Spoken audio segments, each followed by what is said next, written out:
تو اس نے انسٹال کر دیا تھا، اس نے انسٹال کر دیا تھا کہ اسلامی ریاست کے اندر کچھ مصیبتیں پیدا کرتے رہو.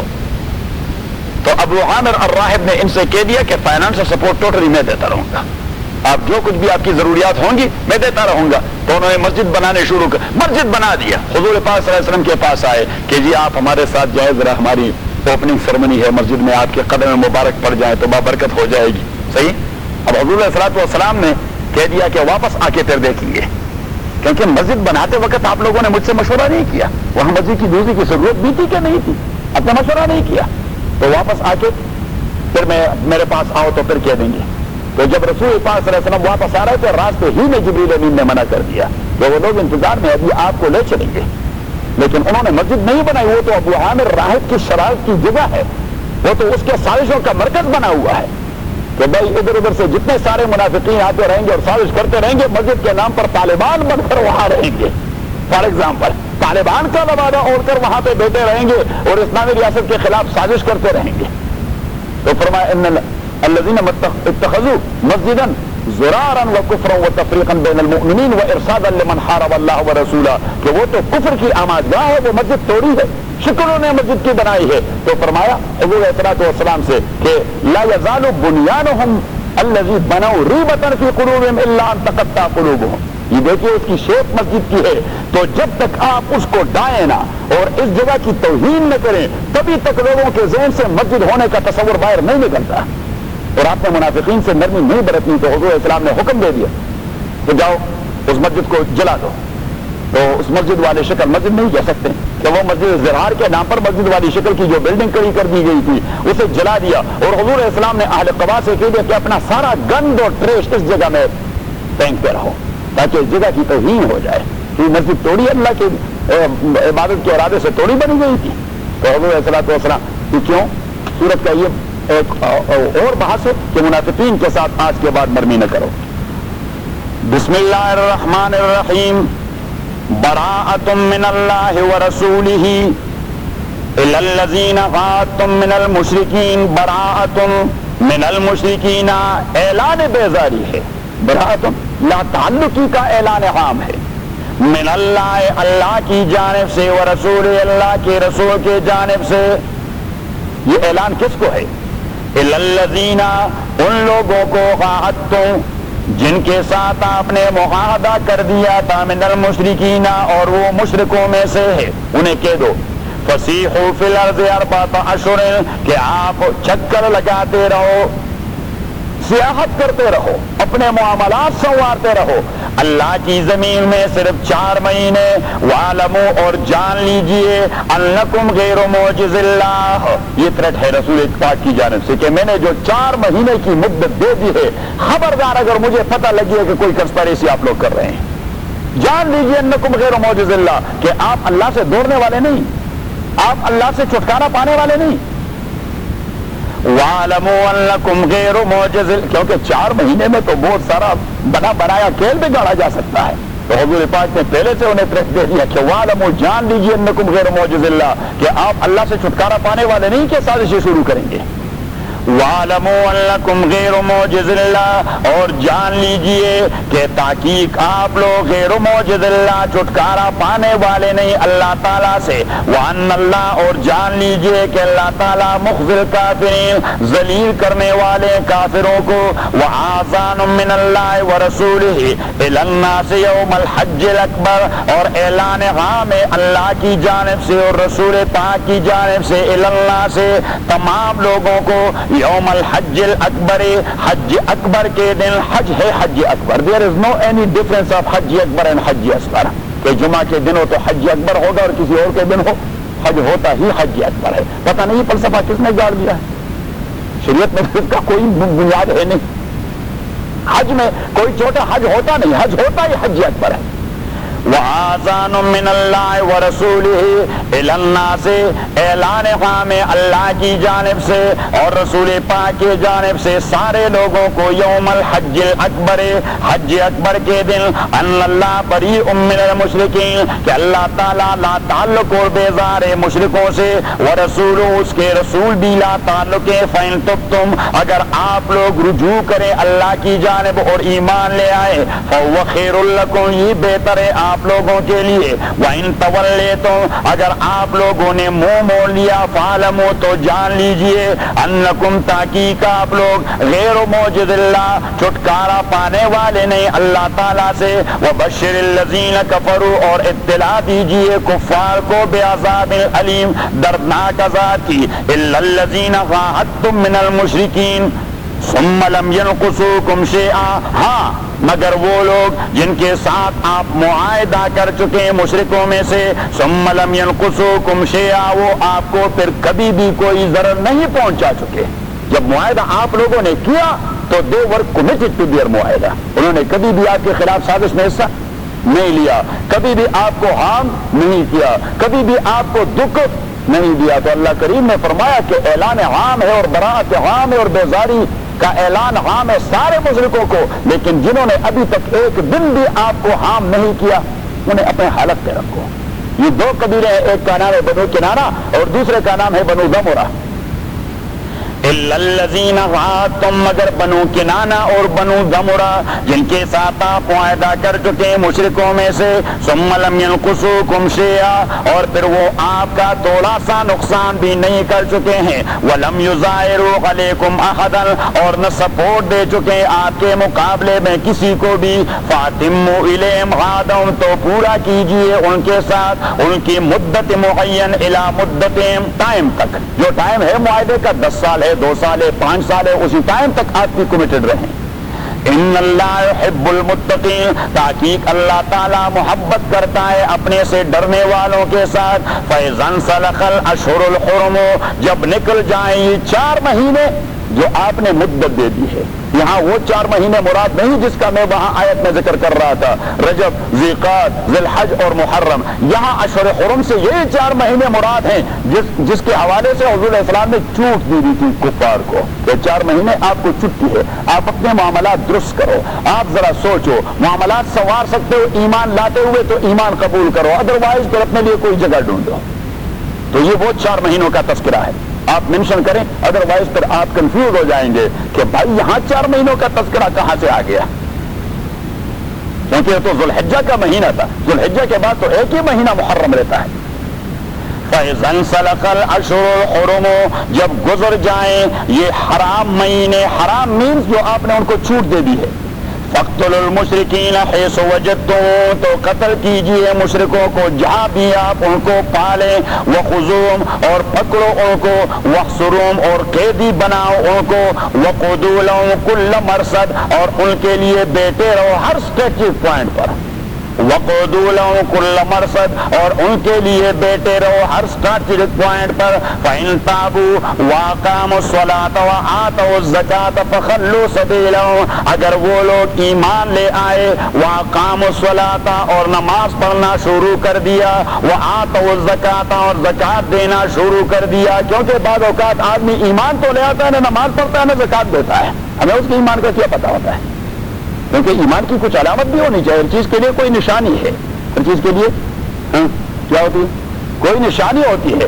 فإن تابوا اگر ان لوگوں نے رجوع کر دیا اللہ کی جانب، وأقاموا الصلاة اور قائم کر دیا نماز کو، وآتوا الزکاة اور زکوٰۃ دے دیا، فخلوا سبیلہم تو پھر ان کا راستہ کھول دیجیے، یعنی انہیں کچھ نہ کہیے، فخلوا سبیلہم تو خالی کیجئے ان کے راستے کو، ان اللہ غفور الرحیم تحقیق اللہ تعالی بخشنے والا اور مہربان ہے۔ وإن أحد من المشرکین استجارک فاجرہ اور اگر کوئی ایک آدمی من المشرکین مشرکوں میں سے استجارک آپ سے پولیٹیکل اسائلم لینے کی درخواست کر دی، استجارہ پولیٹیکل اسائلم، وَإِنْ أَحَدٌ مِّنَ الْمُشْرِكِينَ اور اگر مشرکوں میں سے کوئی آدمی استجارہ کا اسائلم لینے کی درخواست کر دے، فاجر ہو تو دے دے اسے اسائلم، انہیں پناہ دے دیں، فاجر ہو انہیں پناہ دے دیں حتی یسمع کلام اللہ تاکہ وہ اللہ کے کلام کو سن لے, اپنے ساتھ گل مل کے رکھے شاید کنونس ہو جائے,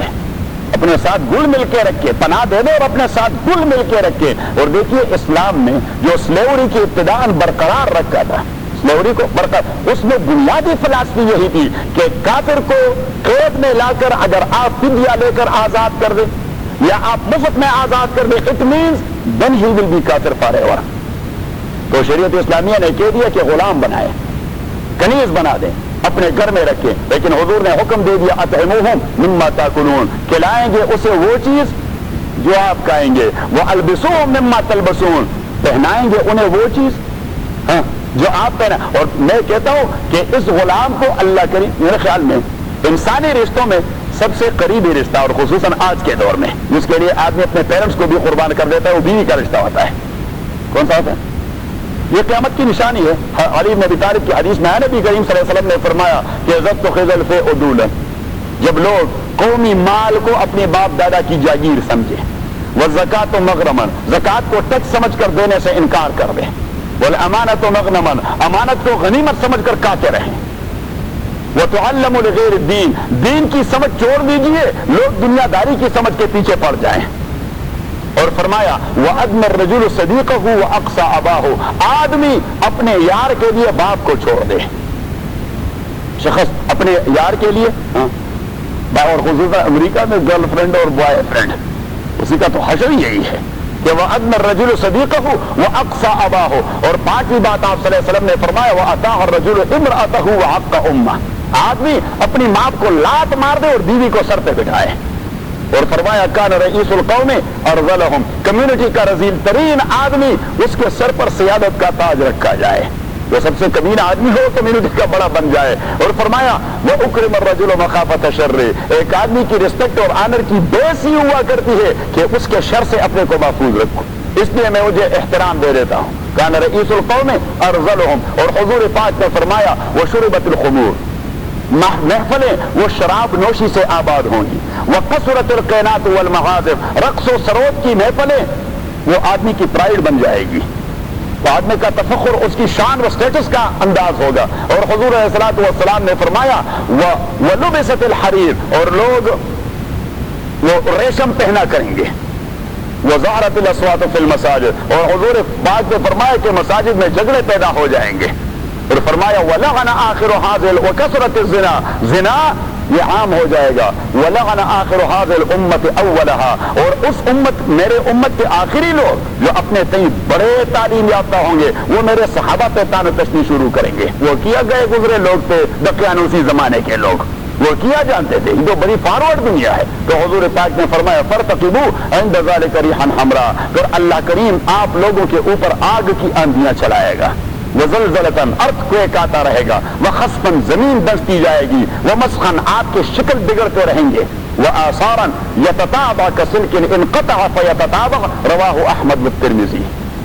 اور آپ ایسے فتنوں میں مبتلا ہوں گے جس طرح ہار کا دھاگا ٹوٹ جائے اور اس کے دانے تسلسل سے گرتے پڑتے ہیں, اس کے دانے تسلسل سے گرتے, تو اللہ کے عذاب وہ اس طرح تسلسل سے آتے رہیں گے. امام احمد اور امام ترمذی نے حدیث نقل کی ہے, حضرت علی بن ابی طالب کی روایت اور جابر بن عبداللہ رضی اللہ تعالی عنہما. وَإِنْ أَحَدٌ مِّنَ الْمُشْرِكِينَ اسْتَجَارَكَ, فَآج, تو میں یہ کہہ رہا تھا کہ یہ بیوی کا رشتہ یہ آدمی کو سب سے زیادہ نزدیک ترین رشتہ, لیکن وہ دیکھیے شریعت اسلامیہ میں you are not bound to pay the صدقۃ الفطر آف یور بیوی. شریعت اسلامیہ آپ بچوں کی صدقۃ الفطر تو ادا کرتے ہیں, but you are not bound to pay the صدقۃ الفطر آف یور بیوی. She must pay on her own. اگر اس کے پاس کچھ مال نہیں ہے تو آپ باؤنڈ نہیں کہ اس کا ادا کر دیں, اس پر تو ہے نہیں, صدقۃ الفطر ہے نہیں. لیکن غلام اور کنیز جو آپ کے گھر میں ہے اسی کے لیے you are bound to pay for. He is just like one of your children, وہ آپ کے چلڈرن میں سے کسی ایک کی طرح ہے, تو آپ نے اپنے غلام کا بھی ادا کرنا ہے, اپنی کنیز کا بھی ادا کرنا ہے. وَإِنْ أَحَدٌ مِّنَ الْمُشْرِكِينَ, اور میں نے آپ کو تفصیل بتا دی تھی کہ شریعت اسلامیہ اس پر حریص نہیں کہ لوگوں کو غلام بنائے. یہ چیز تو اسلام کا بنیادی فلسفہ نہیں تھا, یہ تو رومن اور بازنطین ٹریڈیشن سے آ گیا تھا. کہاں سے آ گیا تھا؟ اور مشرکین میں بھی جاری ساری تھا. اب اسلام وہ تو گریجولی اور سلولی تمام چیزوں کی اصلاح کرتا رہا. اگر اعلیٰ پہ سڑن وہ ضرب کاری لگا دیتا تو لوگ تو ضد پر اتر آتے. تبھی تو شریعت اسلامیہ نے وہ چونکہ ڈرنکنگ میں ڈرنک تھے, شریعت اسلامیہ نے دھیرے دھیرے ان پہ حرام قرار دیا. دیکھیے 13 سال مکہ میں گزرے اور 4 سال مدینہ میں گزرے, 17 سال بعد کہہ دیا کہ ابھی شراب حرام ہے. اب بات میں آ رہی. تو غلاموں کا مسئلہ اس طرح تھا کہ غلام اور کنیز شریعت اسلامیہ نے تو جو کا تو رکھ دیا, لیکن حضور نے فرمایا ایک کہ حقوق کے اعتبار سے اطعموہم مما تاکلون والبسوہم مما تلبسون, انہیں وہ پہنائے جو آپ پہنتے رہیں, انہیں وہ کھلائیں جو آپ خود کھاتے رہیں. اور فرمایا نبی کریم صلی اللہ علیہ وسلم نے واحسنوا الیہم, ان کے ساتھ احسان کرتے رہیے ان کے. اور فرمایا کہ من تملک عبدا او امتا فعدبہ واحسن تعدیبہ, کہ جس آدمی کو ملکیت مل گئی ایک غلام کی یا کنیز کی اور اس کا اتنا لطف کر دیا کہ اس کو بہترین انسان بنا دیا, حضور پاک نے فرمائے جنت کا ایک کلو اوپن ٹکٹ ہے اس کے لیے کہ وہ جنت میں چلا جائے گا. ایک آدمی کو ٹھیک ٹھاک انسان بنا دیا, ایک عورت کو ٹھیک ٹھاک انسان بنا دیا. اور حضور علیہ الصلوۃ والسلام نے فرمایا کہ دیکھیے آپ اگر انہیں آزاد کریں گے کانت لو عتق رقبۃ من النار, اللہ آپ کے گردن کو آگ سے آزاد کرے گا. اور حضور علیہ الصلوۃ والسلام نے فرمایا کہ اگر 2 آدمیوں کا مشترک غلام ہے, ایک آدمی نے اپنا حصہ 50% آزاد کر دیا, what should be done with the remaining 50%, اس کا کیا ہوگا؟ حضور پاک نے فرمایا اب وہ غلام نہیں رہ سکتا, اب وہ غلام نہیں رہ سکتا. he must do his own job and work to earn money and to pay for وہ جو دوسرا ہے پارٹنر, اسی کو وہ اپنے حصے کی وہ پیمنٹ کر دے تاکہ وہ آزاد ہو جائے. حضور پاک صلی اللہ علیہ وسلم نے فرمایا اگر مفت میں نہیں آزاد کرتے مکاتب بناؤ, انہیں کہہ دو کہ چلو آپ کسی گیس اسٹیشن پہ کام کرو, مجھے اگر $1000 آپ دے دو گے تو آزاد ہو جاؤ گے. حضور علیہ الصلوۃ والسلام نے فرمایا مدبر بنا دو کہ جب میں مروں گا میرے مرنے کے بعد آپ آزاد ہو جائیں گے. اور جب آپ نے ایک بار یہ بات کہی پھر واپس وہ غلامی میں نہیں آ سکتا, چاہے آپ وڈرال بھی کرنا چاہے وہ وڈرال نہیں ہو سکتا. اور حضور پاک نے فرمایا کنیز ہے تو ان ولد بنا دو, مین اسی سے بچہ پیدا کرو تاکہ وہ آزاد ہو جائے, اور آپ اس کے بطن سے جو بچہ پیدا ہو جاتا ہے وہ آٹومیٹکلی آزاد ہوگا. اور قرآن کریم نے فرمایا کہ کسی نے قتل کر دیا ہے قتل خطا یا جار مجرائے خطا, قتل خطا یا جار مجرائے خطا یا قتل بالسبب, تو بطور کفارہ وہ غلام کو آزاد کر دے یا کنیز کو آزاد کر دے. اگر کسی نے زہار کر دیا اپنی بیوی سے کہہ دیا آپ میرے لیے ایسے جس طرح میری ماں, تو بطور کفارہ غلام آزاد کر دے یا کنیز آزاد کر دے. کسی نے قسم اٹھائی اور قسم کو بریک کر دیا توڑ دیا تو پھر وہ غلام آزاد کر دے یا کنیز آزاد کر دے. آل these things in the case کہ شریعت اسلامیہ اس پر حریص ہے کہ لوگوں کو آزادی ملے, نہیں کہ لوگ غلام اور کنیز رہیں. لیکن چونکہ we know nothing about اسلام, لہذا کوئی اعتراض کر جاتے ہیں تو بس ہم سامنے جاتے ہیں یہ ہمارا شارٹیج ہے کہ ہم دین کو جانتے نہیں. الحمدللہ رب العالمین والصلاة والسلام علی رسول محمد وآلہ وصحبہ اجمعین. اللهم ربنا تقبل منا انك انت السميع العليم وتب علينا انك انت التواب الرحيم. اللهم ربنا ارحمنا بالقرآن العظيم, اللهم ذكرنا من القرآن ما نسينا وعلمنا منه ما جهلنا واذكرنا تلاوته وانا الليل وانا النهار فالله خير حافظا وارحم الراحمين. الرجيم بسم الله الرحمن الرحيم. وَإِنْ أَحَدٌ مِّنَ الْمُشْرِكِينَ اسْتَجَارَكَ فَأَجِرْهُ حَتَّى يَسْمَعَ كَلَامَ اللَّهِ ثُمَّ أَبْلِغْهُ مَأْمَنَهُ. وَإِنْ أَحَدٌ مِّنَ الْمُشْرِكِينَ اسْتَجَارَكَ, اگر کوئی ایک مشرکوں میں سے استجارک آپ سے پناہ طلب کرے, فَأَجِرْهُ اسے پناہ دے دے, حَتَّى يَسْمَعَ كَلَامَ اللَّهِ تا آکے وہ اللہ کے کلام کو سنے, ثُمَّ أَبْلِغْهُ مَأْمَنَهُ اور پھر اسے آپ امن کی جگہ پر پہنچا دے. اب رسول اللہ صلی اللہ علیہ وسلم کے ہاتھ میں جو بھی قیدی آ جاتا آپ صلی اللہ علیہ وسلم انہیں امان دے دیتے, آپ صلی اللہ علیہ وسلم انہیں امان دیتے. حضور علیہ الصلوۃ والسلام مدینہ میں ایک آدمی کے قتل کا حکم دے چکے تھے جس کا نام تھا کعب بن اشرف, بنو نذیر کا سردار. یہ ایک آدمی تھا جو حضور کے کنٹرول میں تھا, اور حضور علیہ الصلوۃ والسلام نے اس کے رضائی بھائی سے یعنی فاسنگ بھائی سے کہہ دیا کہ آپ اس کا کام ختم کر دیں, کیونکہ وہ قدم قدم پہ سازشیں کرتا رہا. عقبہ ابن ابی معیط کے متعلق حضور علیہ الصلوۃ والسلام نے خود حکم دیا کہ اسے باہر نکال کر وہاں قتل کر دے جنت البقیع کے ہاں. اور امیہ ابن خلف کے قتل کو حضرت بلال کے ہاتھوں حضور علیہ الصلوۃ والسلام نے اپروو کر دیا کہ بلال نے ٹھیک کیا, بلال نے ٹھیک کر دیا. باقی حضور علیہ الصلوۃ والسلام نے کبھی کسی قیدی کو قتل نہیں کیا, حضور علیہ الصلوۃ والسلام نے کبھی کسی قیدی کو قتل نہیں کیا. جو حضور کے کنٹرول میں تھا حضور علیہ الصلوۃ والسلام نے کبھی قتل نہیں کیا, ان کے ساتھ ہمیشہ اچھا معاملہ کیا. غزوہ بدر کے جو یہ تھے قیدی جب ابتدائی طور پر حضور علیہ الصلوۃ والسلام نے انہیں تقسیم کر دیا کہ ایک آدمی سے کہہ دیا یہ فلاں کو آپ اپنے گھر لے چلیں، فلاں کو آپ اپنے گھر لے چلیں، اس کو آپ اپنے گھر لے چلیں، تو حضور علیہ الصلوۃ والسلام نے تقسیم کے بعد ایک جملہ کہہ دیا کہ استوصوا بالاسارى خیرا، قیدیوں کے ساتھ آپ سے جتنا اچھا سلوک ہو سکتا ہے وہ اچھا سلوک کریں۔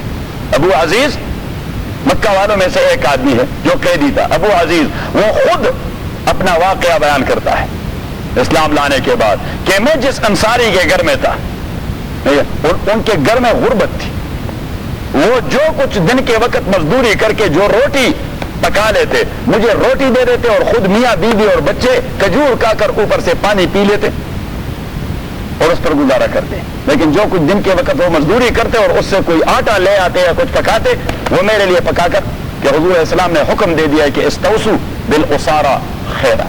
ثمامہ ابن اسال جو یمامہ کے سردار تھے اور وہ گرفتار کیے گئے تھے، حضور علیہ الصلوۃ والسلام نے ثمامہ ابن اسال کو مسجد نبوی میں قید رکھا۔ ثمامہ ابن اسال ایمان لانے کے بعد خود ہی کہتے ہیں کہ حضور علیہ الصلوۃ والسلام نے حضرت علی کو حکم دے دیا تھا یہ دیکھیے سردار آدمی ہے، کیا ہے؟ سردار آدمی ہے، اس پر مصیبتیں پڑی تو یہ بڑا دل برداشتہ ہو جائے گا اور ہے ہمارا قیدی، تو آپ ایسا کریں کہ اسے روٹی کے ساتھ دودھ بھی دیا کریں۔ حضرت علی رضی اللہ تعالیٰ عنہ میرے لیے تازہ دودھ بھی لایا کرتے تھے اور میں دودھ بھی پیا کرتا تھا۔ کیا کرتا دودھ بھی۔ غزوہ حنین کے قیدی حضور علیہ الصلوۃ والسلام نے تقسیم کر دیے تھے، حضور علیہ الصلوۃ والسلام نے تقسیم کر دیے تھے، لیکن جب حضور علیہ الصلوۃ والسلام کے پاس وفد آیا اور انہوں نے مطالبہ کر دیا جی اگر آپ نے رہا کر دیا، تو حضور علیہ الصلوۃ والسلام نے کہہ دیا کہ ابھی تو وہ لوگوں کے مملوک بن چکے ہیں۔ حضور علیہ الصلوۃ والسلام نے فرمایا کہ جو لوگ اپنی مرضی سے اپنے قیدی کو آزاد کرانا چاہتے ہیں تو اس احسان کے بدلے اللہ تعالیٰ ان کو زبردست اجر دے گا۔ اگر کوئی مفت میں نہیں آزاد کرنا چاہتا، میں نے تو اپنے حصے کے سارے آزاد کر دیے، تو میں اس کو بدلہ دے دوں گا پیسوں کے حوالے سے، وہ اس کو آزاد کر دے۔ اب صحابہ کرام حضور سے پیسے لینے والے تھے، انہوں نے کہا جی آپ نے آزاد کر دیے، ہم نے بھی سارے آزاد کر دیے۔ صحیح، یہی ہے اسلام، یہ اسلام۔ اور ان لوگوں نے جن پہ بس چلا تو کیا کیا انہوں نے؟ ابھی ہمیں کہتے ہیں کہ آپ تمہارے زلف میں آئی تو حسن کہلائی، وہ تیرگی جو میرے نام آئے سیاہ میں تھی۔ دنیا بھر کی تاریخ دے کے اپنے قیدیوں کے ساتھ کیا سلوک کیا، جن کا بس چلا کیا انہوں نے کیا، اوروں نے کیا۔ وَإِنْ أَحَدٌ مِّنَ الْمُشْرِكِينَ اسْتَجَارَكَ فَأَجِرْهُ حَتَّى يَسْمَعَ كَلَامَ اللَّهِ۔ بلکہ غزوہ بدر کے جو 70 لوگ آئے تھے اور ابھی وہ مسجد میں بیٹھے تھے، حضور علیہ الصلوۃ والسلام گھر سے نکلے تھکے ماندے تھے، نماز کے لیے نکلے اور ان لوگوں کو دیکھا کہ آپ صلی اللہ علیہ وسلم تو فطری طور پر نرم طبیعت رکھتے تھے، تو صحابہ سے کہہ دیے لو کان مطعم بن عدی حیا ثم کلمنی فی هؤلاء النفر لترکتهم له۔ اگر مطعم بن عدی زندہ ہوتے، یہ مکہ کے مشرکین کے ایک بڑے سردار تھے، کہ مطعم بن عدی اگر زندہ ہوتے اور وہ مجھے اپروچ کرتے ان لوگوں کے لیے کہ انہیں رہا کر دو، میں بالکل نہ کر سکتا تھا، فوراً رہا کر دیتا، کیونکہ حضور علیہ الصلوۃ والسلام ہمیشہ دنیا ہی میں احسان کا بدلہ چکاتے تھے۔ جب طائف میں رسول اللہ صلی اللہ علیہ وسلم کو زخمی کر دیا گیا اور مکہ معظمہ جب آپ صلی اللہ علیہ وسلم واپس آئے اور کوئی رسول اللہ علیہ السلام کو سپورٹ دینے والا نہیں تھا، اور مکہ والوں نے کہا کہ وہاں سے بھی دھتکارے گئے، یہاں ہم ماریں گے اسے، تو مطعم بن عدی وہ نکل آئے، حضور علیہ الصلوۃ والسلام سے کہہ دیا آپ میرے گھر آ جائیں، تو حضور علیہ السلام مطعم بن عدی کے گھر چلے گئے اور مطعم بن عدی نے اپنے 4 بیٹوں کو تلواریں دی کہ دروازے میں کھڑے ہو، جو بھی آئے regardless of status and position ہو ہی از، اسے ختم کر دیں۔ اب نبی کریم صلی اللہ علیہ وسلم نے فرمایا مطعم نے میرے ساتھ احسان کیا ہے، اگر وہ زندہ ہوتے اور مجھ سے کہتے کہ جی یہ میرے عزیز ہیں آپ نے گرفتار کیے ہیں، میں کہہ رہا تھا کہ جی بس دوسری بات کی ضرورت نہیں، آپ لے چلیں سارے کے ساروں کو۔ اٹ مینس کہ رسول اللہ صلی اللہ علیہ وسلم نے ہمیشہ قیدیوں کے ساتھ اچھا سلوک کیا، اور ارادہ ہی یہی تھا کہ قیدیوں کے ساتھ کیا جائے، احسان کیا جائے۔ وَإِنْ أَحَدٌ مِّنَ الْمُشْرِكِينَ اسْتَجَارَكَ، اور اگر مشرکوں میں سے کوئی آدمی استجارک آپ سے پولیٹیکل اسائلم لینے کی درخواست کرے، فاجرو اسے پناہ دے دیں، حتیٰ یسمع کلام اللہ، اور ایسا پناہ نہیں کہ اسے کہنے کہ آپ چلو اسٹور میں گپ شپ لگایا کریں، اسٹوروں میں گھوما پھرا کریں, وہاں رات میں چلے جائے اور وہاں فلاں میں چلے جائے, فلاں میں چلے جائے, نہیں, اسے اپنے ساتھ پرایا کریں. جہاں آپ درس دیتے ہیں وہاں اسے بٹائیں. جب آپ نماز پڑھتے ہیں تو ان کو نماز کا وہ نقشہ یعنی مینز اسے ایسے پوائنٹ پر بٹائے کہ وہ نماز کو دیکھتا رہے حتی یسمع کلام اللہ. کیونکہ مقصد تو اس کا جیل میں رکھنا نہیں, مقصد تو اس کو تنہم والی زندگی دینی نہیں, اس کی اصلاح کرنی مقصود ہے کہ اس کی اصلاح ہو جائے. اور رات جو میں آپ کو غلاموں کا تذکرہ کر رہا تھا کہ غلامی کا تصور اسلام میں اپنا تصور نہیں. یہ کہاں سے آیا؟ یہ رومن کلچر تھا اور بیزنٹین کلچر تھا. یہ بیزنٹائن کلچر جو اسلام سے پہلے تھا, اور رومن کلچر, اور وہ کیا کرتے تھے جو آدمی غلام اور کنیز بن جاتا پارے اور غلام اور کنیز ہی ہوتا, اس کے خلاصی کی کوئی صورت نہ ہوتی. اس کے صرف جتنے سارے جنریشن آتے وہ غلاموں پہ غلام بنتے جاتے تھے, وہ غلاموں پہ غلام بنتے جاتے تھے. لیکن اسلام جب آیا تو اعلیٰ فیصد غلامی کا تصور ختم نہیں کیا, اس میں ریفارمیشن کر دی, اصلاح کر دی. یہ بھی لازم نہیں قرار دیا کہ جو بھی قیدی جنگ میں ہاتھ آئے غلام ہی بنا دیا. حضور علیہ الصلوۃ والسلام کسی کو مفت چھوڑ دی, چلے کسی سے کچھ پیسے لے لیتے, چلے جی بیت المال میں اتنے پیسے داخل کر دیں, صحیح. کسی کو قیدی کے بدلے, جس طرح میں نے سورہ محمد کی آیت نکالی تھی, قیدی کے بدلے اس کو چھوڑا دیتے, ہمارا قیدی ہمیں دے رہی ہے, اپنا لے لیں, ہمارا آپ لے لیں اور ہمارا والا دے دیں. کبھی رسول اللہ صلی اللہ علیہ وسلم کسی کی ذمہ داری لگا دیتے کہ آپ اتنوں کو پڑھائیں گے تو پھر ہم آپ کو چھوڑ دیں گے, ٹیوٹر بنیں گے آپ 10 بچوں کے یا 10 بالغوں کے, انہیں پڑھائیں گے, جو فن آپ کو آتا ہے تو پھر ہم آپ کو چھوڑ دیں گے. بات سمجھ میں آ رہی؟ بس تو اٹ مینس کہ اسلام نے صرف یہ تصور نہیں دیا کہ بس جو کوئی ہاتھ آیا تو غلام بنائے اور کنیز بنائے. ایک تو یہ کہ یہ اسلام کا اپنا تصور نہیں, اور اسلام نے بہت ساری چیزوں کو جو کسٹم میں آ رہے تھے اسلام نے برقرار رکھے کہ نہیں رکھے؟ اسلام نے برقرار رکھے کہ نہیں؟ یہ دیکھیے, کافر کے ساتھ مسلمان عورت کی نکاح ہو سکتی, بتائیں بتائیں. لیکن اسلام نے فرام دا ویری بگننگ اس کو ناجائز قرار نہیں دیا. خود حضور کی اپنی 2 بچیاں, حضور کی اپنی 2 بچیاں رضی اللہ تعالی عنہما, حضرت رقیہ اور حضرت ام کلثوم رضی اللہ تعالی, بلکہ 3 بچیاں, حضرت رقیہ, حضرت ام کلثوم اور حضرت زینب, یہ تینوں مشرکین کے نکاح میں تھے. حضرت زینب کے شوہر تھے ابو العاص, وہ مشرک تھے, ہاں نبوت میں, تو وہ اس کے نکاح میں تھی. ایک حضور علیہ الصلوۃ والسلام کے 2 چچا زاد بھائی ابو لہب کے بیٹے, ان کے ہاں حضور کی 2 بیٹیاں تھیں, ان کے ہاں حضور صلی اللہ علیہ وسلم کی 2 بیٹیاں تھیں. جب رسول اللہ صلی اللہ علیہ وسلم نے دعوت دینی شروع کر دی, ان 2 دامادوں نے حضور علیہ الصلوۃ والسلام کو بڑا ستایا, ان 2 دامادوں نے حضور علیہ الصلوۃ والسلام کو بڑا ستایا, اور حضور علیہ الصلوۃ والسلام کی بیٹیاں اس کے باوجود وہاں ان کے گھر میں رہیں اور صبر کرتی رہیں. بعد میں جب حکم آیا کہ کافر کے لیے جائز نہیں کہ مسلمان کو اپنے نکاح میں رکھے, تو حضور علیہ الصلوۃ والسلام گئے, وہاں سے اپنی 2 بیٹیوں کو لے آیا, اور ابو العاص کے گھر گئے تو ابو العاص کے گھر سے حضرت زینب کو لے آئے. ابو العاص کو تو اللہ نے بعد میں ایمان دے دیا, تو حضرت زینب رضی اللہ تعالی عنہ واپس اس کے گھر بھجوا دی گئی. لیکن وہ 2 جو تھے وہ تو کافر مردار ہو گئے. وہ دونوں بچیاں حضور کی حضرت عثمان رضی اللہ تعالیٰ کے نکاح میں یہ کے بعد دیگر آئی. تو اب یہ اسے کہتے ہیں گریجولی اینڈ سلولی اصلاح, کہ اسلام نے جو قسم, کیونکہ رواج کو بیک جنبش قلم چھوڑنا یہ کسی کے بس طاقت کی بات نہیں ہوتی. یہ بدعات کا رد کرنا کیوں مشکل ہوتا ہے, خصوصاً پنجاب اور سندھ میں؟ اس لیے کہ نسلن بعد نسلن وہ کونڈے اور پتہ نہیں کیا نظر اور نیاز اور کیا صاحب 11ویں اور 40ویں اور پتہ نہیں تیجا اور کیا کیا نام ہے, پتہ نہیں کہاں سے آئے ہیں, مجھے تو پتہ نہیں کہ کیا مصیبتیں ہیں. صاحب جانتے ہیں ان ساری چیزوں کو, آپ تو ٹھیک ٹھاک جانتے ہیں, آپ کا گاؤں تو ایسا ہے کہ اللہ رحم فرمائے کہ یہ ساری چیزیں وہاں اللہ کے ہاں سے ڈائریکٹ پہنچی ہیں, کیونکہ پیغمبر نے اس کی تعلیم نہیں دی. صاحب یہ چیزیں یہ ان کا اگر آپ بیک جنبش قلم رد کریں, لوگ آپ کو سنسار کریں گے. That's not the way, that's not the طریقہ. تبھی تو مولانا مدن رحمۃ اللہ علیہ کو ایک شاگرد نے لکھا کہ حضرت میں جس گاؤں میں آ چکا ہوں یا تو وہ فلاں بدعت ہو رہی ہے, فلاں بدعت ہو رہی ہے, تو میں اس کا رد کرنا چاہتا ہوں. تو حضرت مدن رحمۃ اللہ علیہ نے واپس جواب لے لکھا کہ بیٹا سب سے پہلے تو آپ وہاں کے لوگوں کے ذہن میں یہ بات ڈالیں کہ وہ آپ کو مولی تو تسلیم کریں. جب تک وہ آپ کو دین کے حوالے سے اطاعتی تسلیم نہیں کریں گے, خاک آپ کی بات مانیں گے.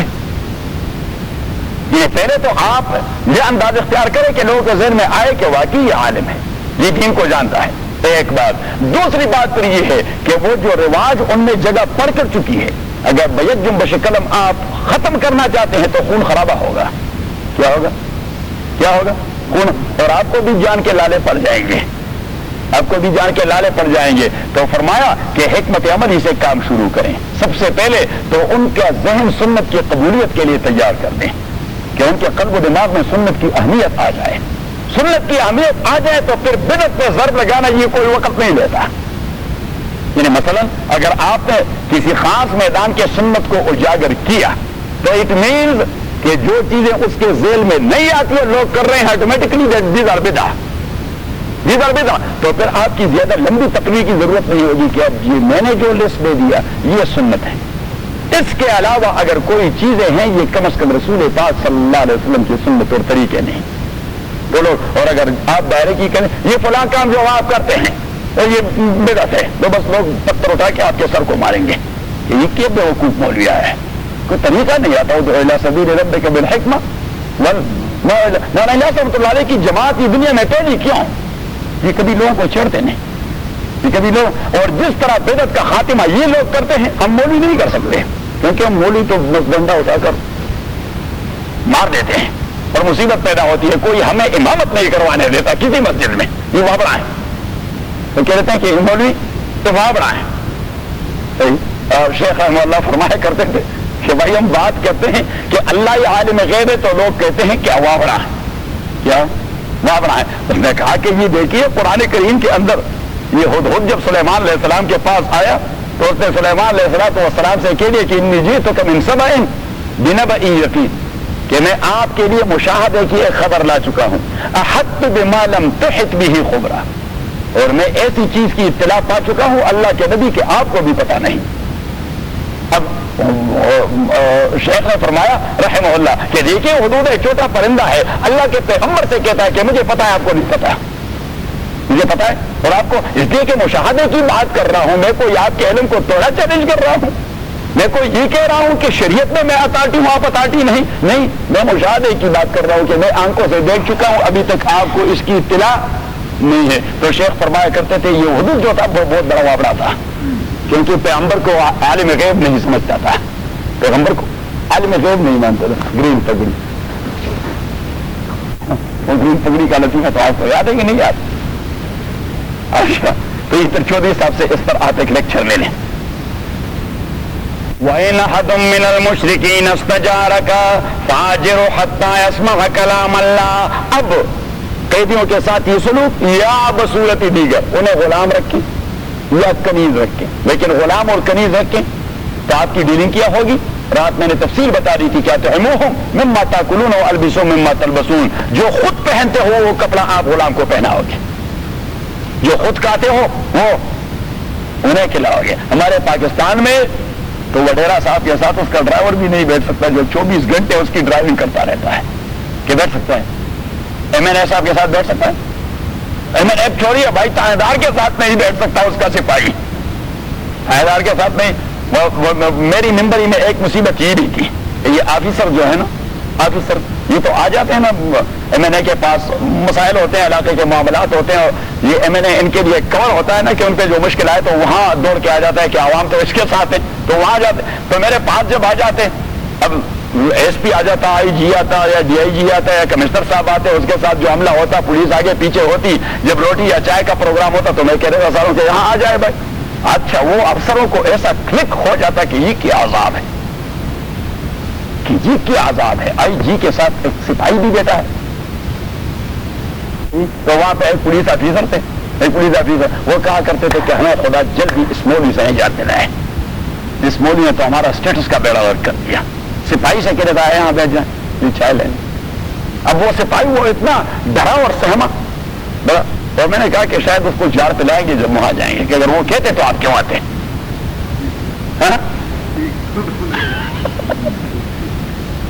تو حضور اسلام نے فرمایا کیا تھا مما تاکلون، اور میں نے کہہ دیا کہ بیوی کا فطرانہ یہ شوہر کی ذمہ داری نہیں، بیوی کا فطرانہ. لیکن غلام اور کنیز کو شریعت نے اتنا سٹیٹس دے دیا ہے کہ اونر اور ماسٹر وہ باؤنڈ ہے کہ اپنے غلام اور کنیز کا فطرانہ ادا کرے گا.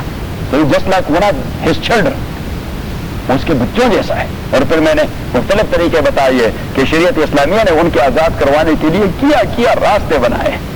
یہ آزاد کریں، اس طرح آزاد کریں، اس طرح آزاد کریں، کفارے میں آزاد کریں، سہایا میں آزاد کریں، مکاتبت میں آزاد کریں، ام الولد میں آزاد کریں، مدبر میں آزاد کریں. اور آپ نے ساری تفصیل تو اس میں آپ کا امتحان ہوگا.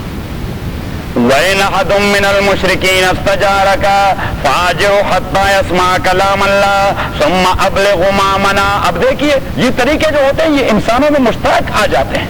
ہمیں تو تانا دے رہتے ہیں کہ اسلام میں کنیز اور غلام کا تصور ہے.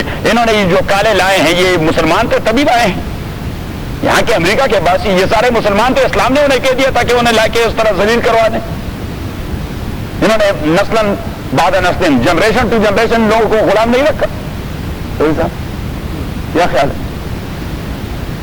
ثم ابلغ مامنا، اور پھر اسے پہنچائے اس کے جائے عمل پر. اب اللہ کریم نے من کہہ دیا کہ اگر اسے خطرہ ہے اپنی حکومت سے ہلاک کروانے کا، قتل کروانے کا، تو اللہ کریم نے فرمایا کہ اسے اگر آپ کہیں پہنچانا چاہتے ہیں تو جائے امن پر پہنچائے، جائے قتل پر نہ پہنچائے.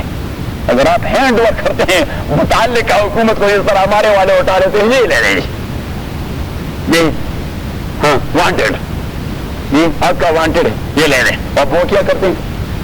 وہ تیسرے چوتھے دن سمری ٹرائل میں اسے پہنچا رہے تھے کہ اس میں بھی جہاد لڑی. صحیح. ثم ابلغ مامنا، حالانکہ وہ مسلمان ہوتے ہیں. اور یہ اللہ کریم مشرک کی بات کرتا ہے. کس کی بات کرتا ہے؟ مشرک کی بات کرتا ہے.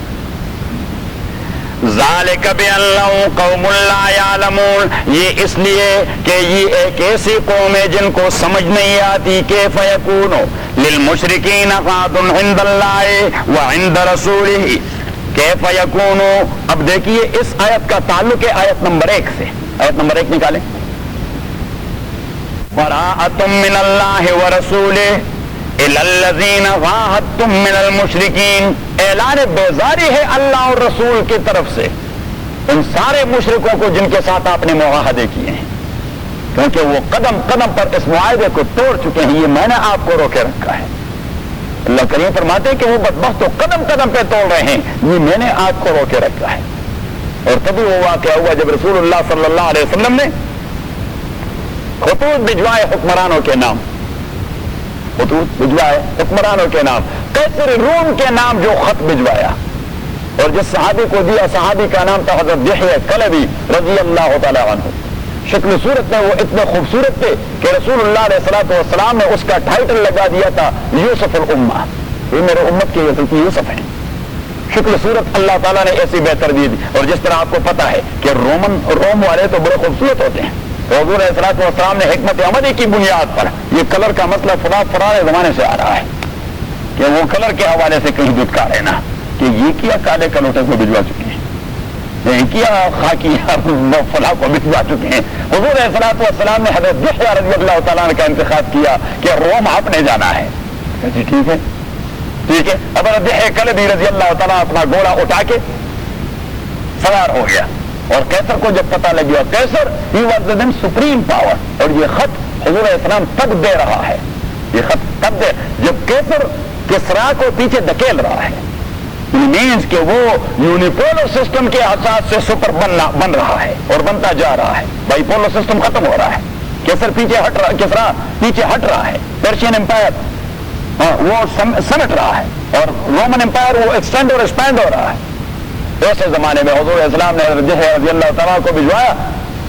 حضرت دحیہ رضی اللہ تعالیٰ نے کیسر کو جب اطلاع ملی کہ محمد پاک صلی اللہ علیہ وسلم کی طرف سے قاصد آ رہا ہے، تو اس نے حکم دے دیا کہ 3 میل تک اس روڈ پر ریڈ کارپٹ لگا دیں. ناٹ ٹو آنر ہم، آج کا ریڈ کارپٹ نہیں کہ آنر کے لیے لگا دیتے ہیں کہ ریڈ کارپٹ کا وہ ویلکم کر دیا گیا، نہیں، یہ اس لیے کہ اسے مرغوب کر دیا جائے. یہ تو اتنی بڑی قوت ہے، 3 میل تو انہوں نے کارپٹ لگا دیا ہے. اب ان کو خط دینا اور ان کے ساتھ پنگا لینا تو ویسے دیوار کے ساتھ ٹکرانے کے مترادف. رضی اللہ تعالیٰ اور کیسر نے حکم دے دیا کہ ہر فرلانگ یا 2 فرلانگ میں تلوار بردار فوج والے آرمی والے کھڑے ہوں. تاکہ وہ آدمی مرعوب ہو جائے اور شاید راستے سے وہ واپس چلا جائے. حضرت دحیہ رضی اللہ تعالیٰ عنہ جب آپ کا گھوڑا وہاں پہنچا تو آپ رضی اللہ تعالیٰ عنہ نے کسی کارپیٹ مارکیٹ اور پولیس اور فوج کی، کیونکہ ابھی میں بات کر رہا تھا جب ایمان ایک بار قلب و دماغ میں آ جائے آدمی کو دنیا جہان کی کوئی پرواہ نہیں ہوتی.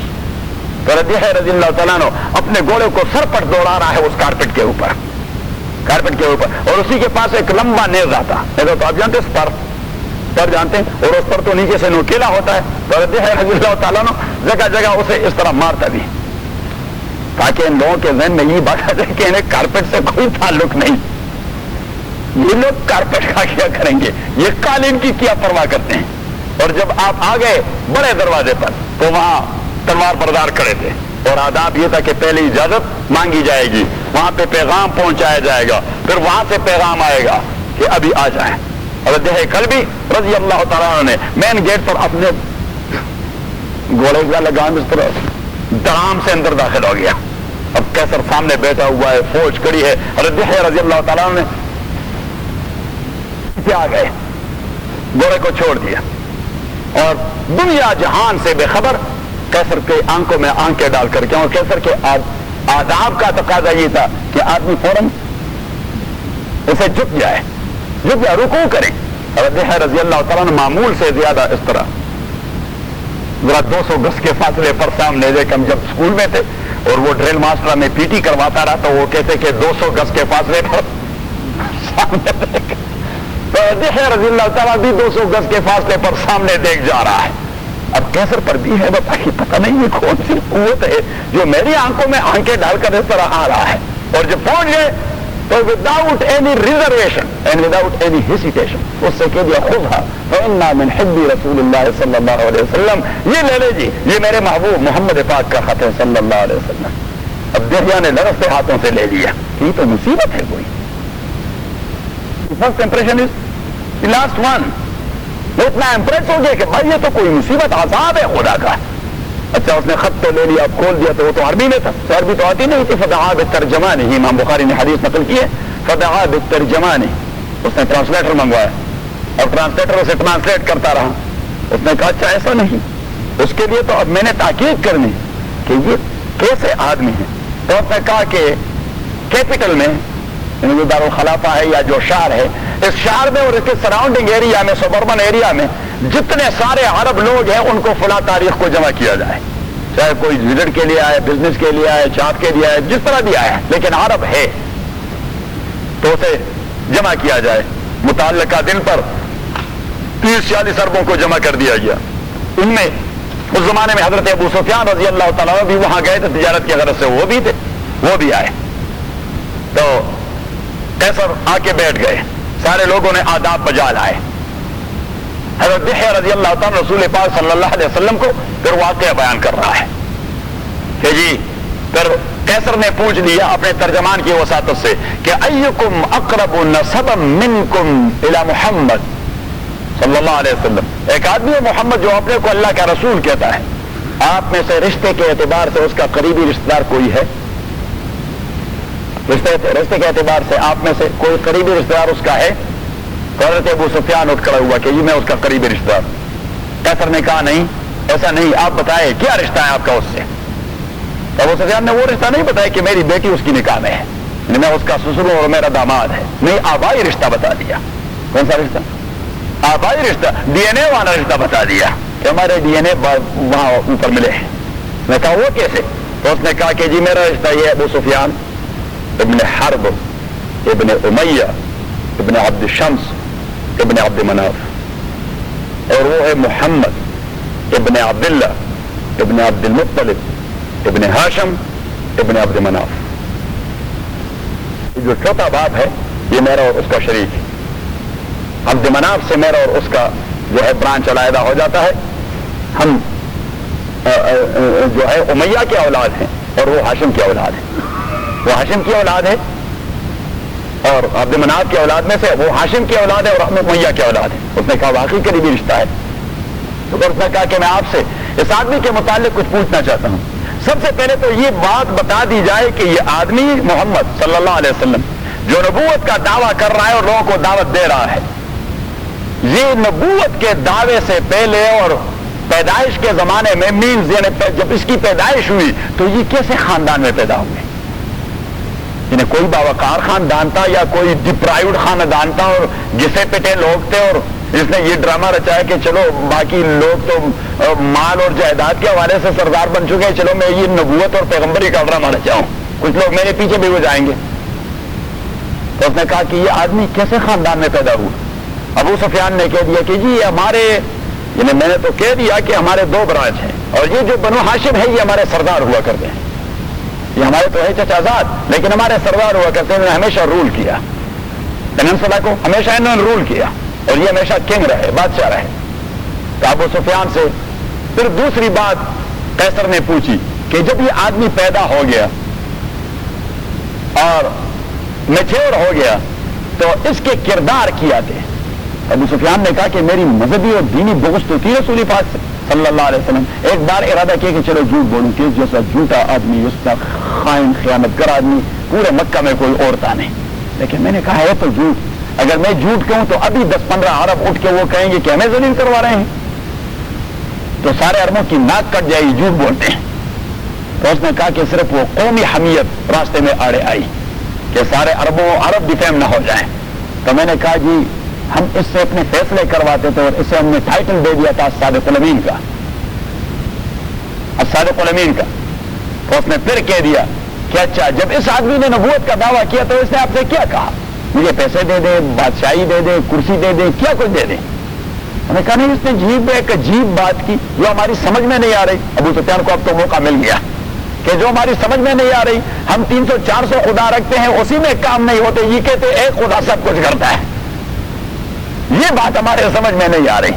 قرآن کریم کے اندر سورہ صاد میں جعل الآلہۃ الہا واحدا ان ھذا لشیء عجاب، جعل الآلہۃ الہا واحدا ان ھذا لشیء عجاب۔ آپ ذرا نکالیں تاکہ یہ کنسپٹ آپ کا کلیئر ہو جائے۔ سورہ صاد صاد کے بعد صاد کے بعد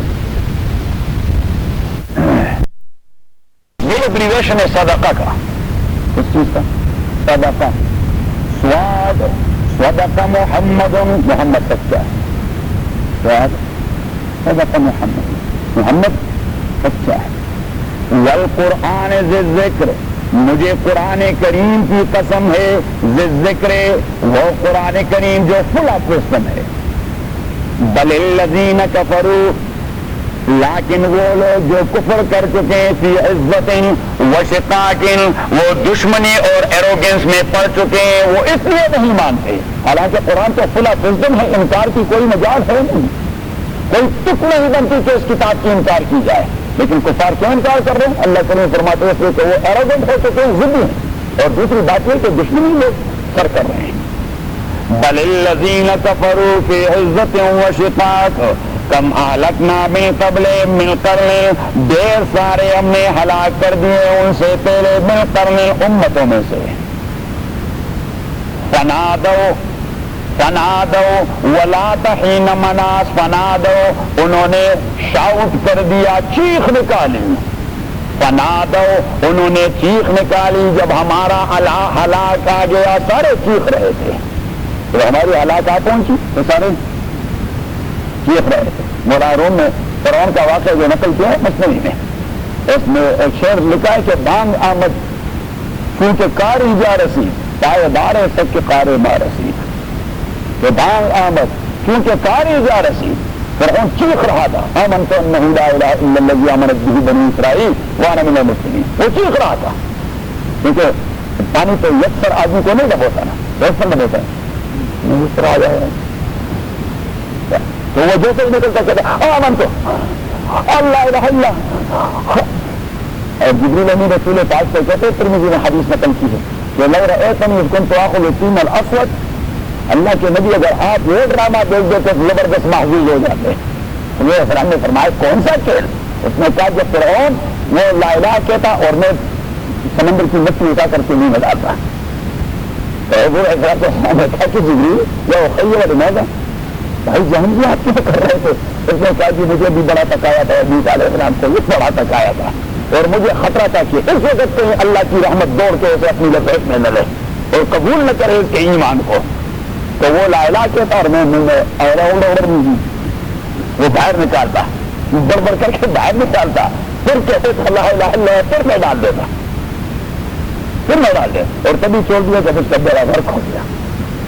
تو مولانا نے فرمایا کہ بانگ آمد کیونکہ کاری جا رہی، جب معاملہ یہاں تک پہنچا اور وہ چیخ رہا تھا، اللہ کریم نے فرمایا آل آن کہاں ہے؟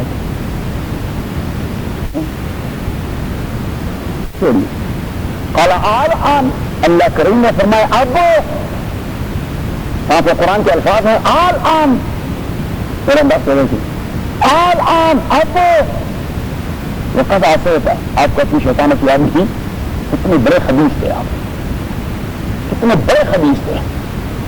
منصور شیخ ہوگے وہ اللہ تعالیٰ اور تو کتاب المادی پیغمبر نے سر خوب کر رہے کہ میرے اس پیغمبر کو تو آپ نے مائگرین کا مریض بنا دیا، اور اللہ کی بات کرتا اور آپ رد کرتے ہیں، وہ اللہ کی بات کرتا اور آپ رد کرتے ہیں۔ آل آن نہیں آئی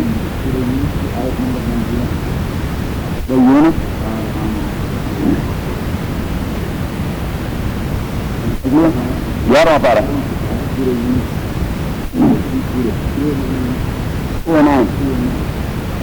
وجاوزنا ببنی اسرائیل البحر، ہم نے پار کروایا بنی اسرائیل کو سمندر سے، فاتبعہم فرعون وجنودہ، کے پیچھے لگ گئے فرعون اور اس کی لشکر، بغیا وعدوا، ظلم کے ارادے سے، حتی اذا ادرکہ الغرق، تا آ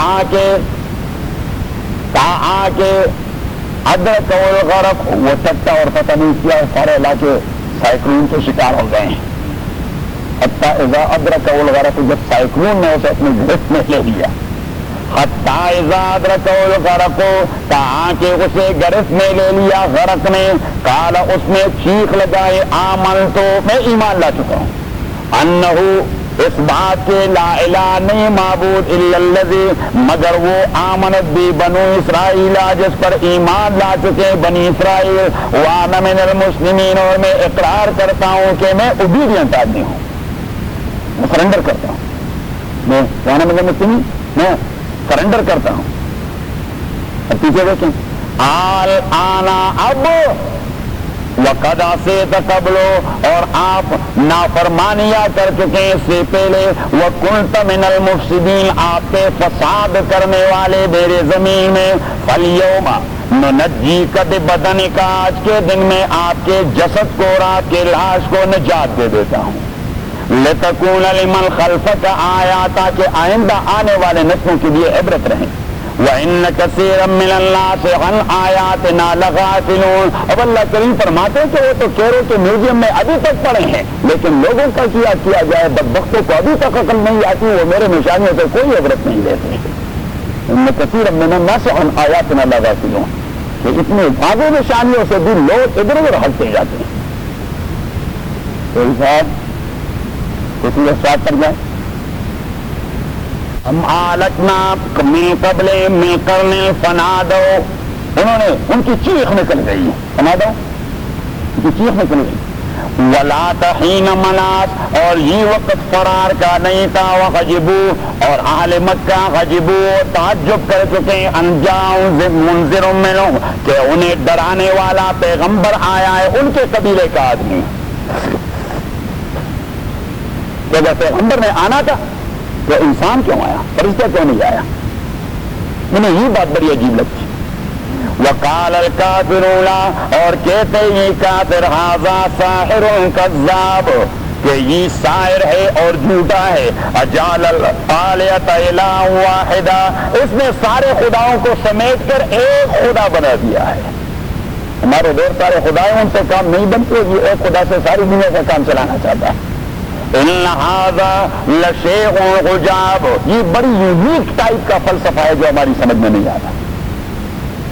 ابو سفیان نے یہی بات بیان نہیں وہاں کی، کہ یہ یونیک ٹائپ کا فلسفہ وہ لا چکے ہیں کہ ایک خدا سب کچھ کر سکتا ہے، اللہ سے ہونے کا یقین اور مخلوق سے نہ ہونے کا یقین۔ یہ بات مشرکین کو اچھی نہیں لگتی، یہ بات مصر کو کبھی اچھی نہیں لگی، انہوں نے کہا جعل الآلہۃ الہا واحدا ان ھذا لشیء عجاب۔ وانطلق الملأ منهم ان امشوا وانطلق الملأ منهم ان امشوا وانطلقا اور شروع کر دیا الملأ منکم ان کے سرداروں نے ان امشوا کہ اپنے طریقے کے ساتھ کمٹ رہیں وَاصْبِرُوا عَلَىٰ آلِهَتِكُمْ اور اپنے خداؤں کو سینے سے لگائیں خبردار محمد کی باتوں میں نہ آئے کہ اتنے دیر سارے خداؤں کو چھوڑ کر ایک خدا تو سارا مسئلہ دیر کر دیں یہ دیوانگی ہے یہ دیوانگی نہیں فلسفہ ہے إِنَّ هَٰذَا لَشَيْءٌ يُرَادُ تحقیق یہی وہ چیز ہے جو آپ سے ڈیمانڈ کیا جا رہا ہے ما سمعنا بهذا فی الملت الآخرہ ہم نے یہ ایک خدا کا تصور کسی دوسرے دین میں نہیں سنا ان هذا الا اختلاق یہ اس پیغمبر کا کوئی اپنا گڑا فلسفہ ہے انزل علیہ ذکر من بیننا اچھا وہی آ گئی ہے ان کے اس کے پاس من بیننا ابو جہل نے کہا میں موجود ہوں مکے کا چیف نہیں ہے وہ اس کے پاس آئی ابو سفیان موجود ہے چیف ہوا ہے وہ اس کے پاس آئی نعیم بن مسعود موجود ہیں چیف ہوا اور وہ اس کے پاس آئی یہ تو اپنے قبیلے کا چیف بھی نہیں انزل علیہ ذکر من بیننا اب یہ بعد میں جواب اللہ کا ہے کہ بل ہم فی شک من ذکری ان ساری باتوں کا حاصل یہ کہ اللہ کریم فرماتے کہ یہ میرے وحی سے شک کرتے ہیں یہ وحی میں شک کرتے ہیں کیا کرتے ہیں وحی کرنے میں ان کا ڈاؤٹ ہے بل لما یذوقوا عذاب اور اللہ کریم نے فرمایا کہ ابھی تک انہوں نے عذاب کا مزہ نہیں چکھا پھر میں دیکھوں کہ کیسے انکار کرتے ہیں ابھی تک میں نے چکھایا نہیں عذاب کا مزہ نہیں چکھایا پھر اس وقت یہ لوگ بھی چیختے رہیں گے کہ جی ہم بھی مانتے ہیں تو واپس جائیں اپنی سے دفتر یہ تو صرف ایک کنسپٹ کلیئر کر رہا تھا تو ابو سفیان نے کہہ دیا کہ جی بس یہ قسم کا فلسفہ وہ کہہ رہا ہے کہ خدا ساری دنیا کام کر سکتا ہے میں کہا اچھا ایسا کہہ رہا ہے اس نے کہا ہاں اس نے کہا اچھا پھر جب اس نے یہ دعوت دی تو پھر لوگوں نے کیا کون سے لوگوں نے اس کا ساتھ دیا اور کنہوں نے مخالفت کی انہوں نے کہا جتنے پادری ذکر لوگ ہیں چیف اینڈ چیف ٹینس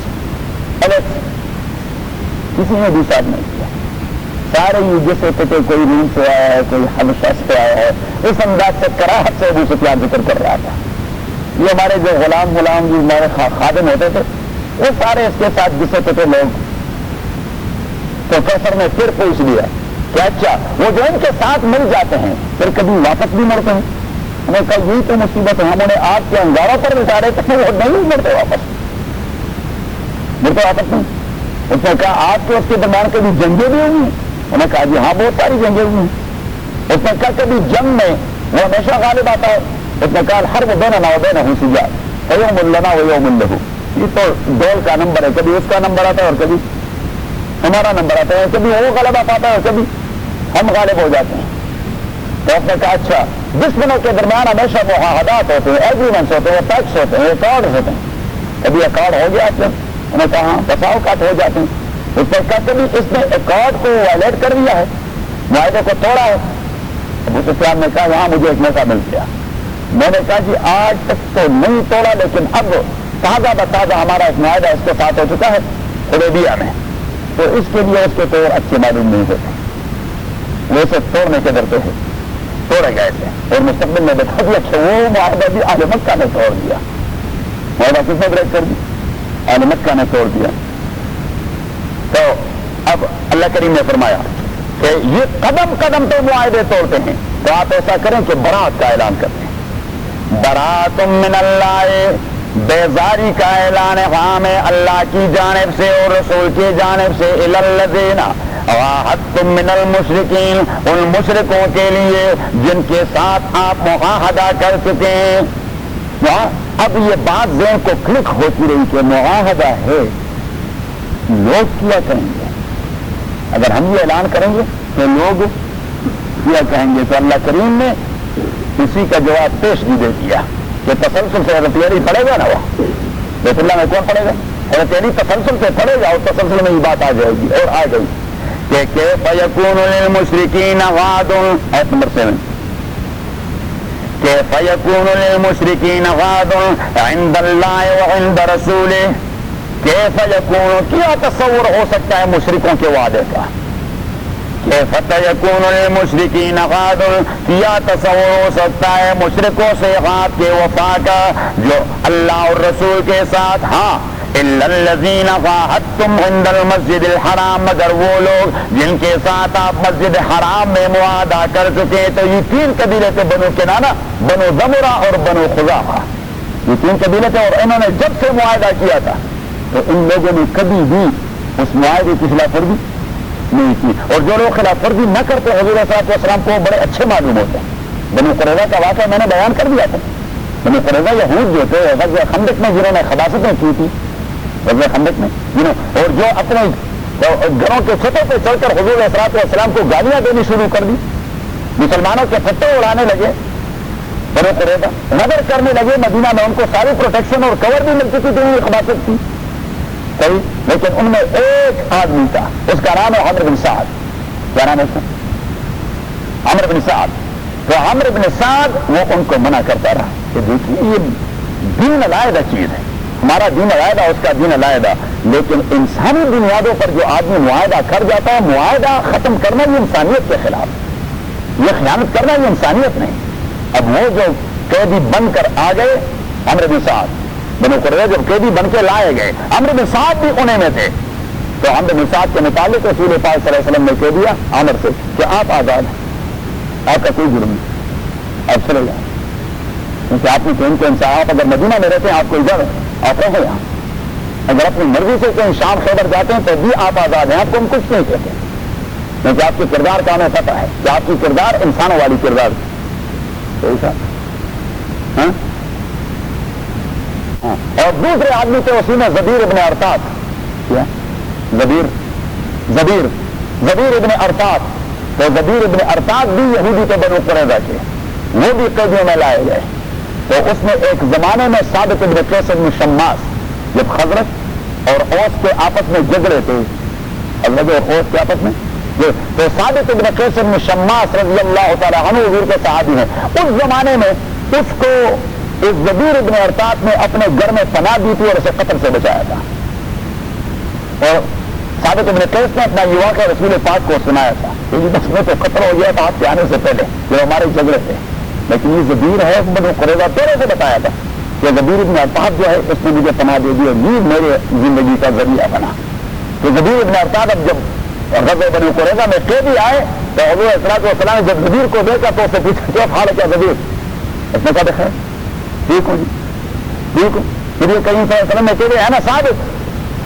تو ثابت ابن قیس کہاں ہے؟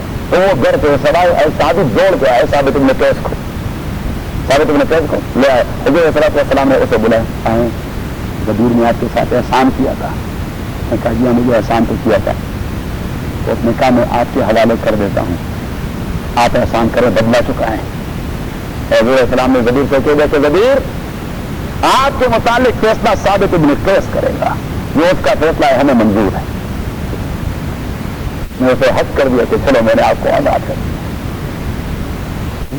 اب حضور علیہ السلام کی سیرت کی یہ پہلو یہ بدبخت لوگ منظر پر نہیں لاتے تو ہمیں میڈیا چاہیے. آپ نے بھی تقریر خریدا اسٹیشن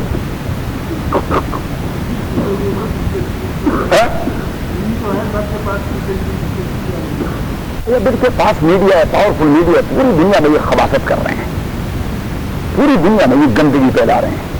مسلمانوں نے ایسا کیا ایسا. اس دن یوتھ کے کلاس میں نوجوانوں نے سوال کیا کہ جو حضور علیہ السلام نے جب یہود کو پناہ دے دی تھی مدینہ منورہ میں تو پھر ان کو قتل کیوں کر دیا، ان کو باہر کیوں نکالا اور فلاں. میں نے کہا کہ یہ پروپیگنڈا کتنا خبیث اثر کرتا ہے.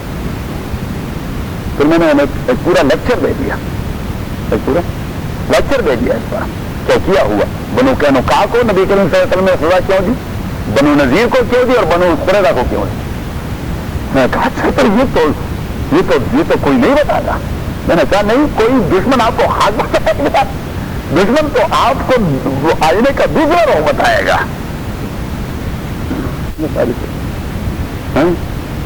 یہ افضل تک تیرو کے رنا جان خائے دپڑتے دن کو آئینو تور شاگان خائے اور غریبانہ نو تو خود ان کے بلاگان خائے کیا بدی اس کی یہ دخیٹے نہ لڑمن بمزے.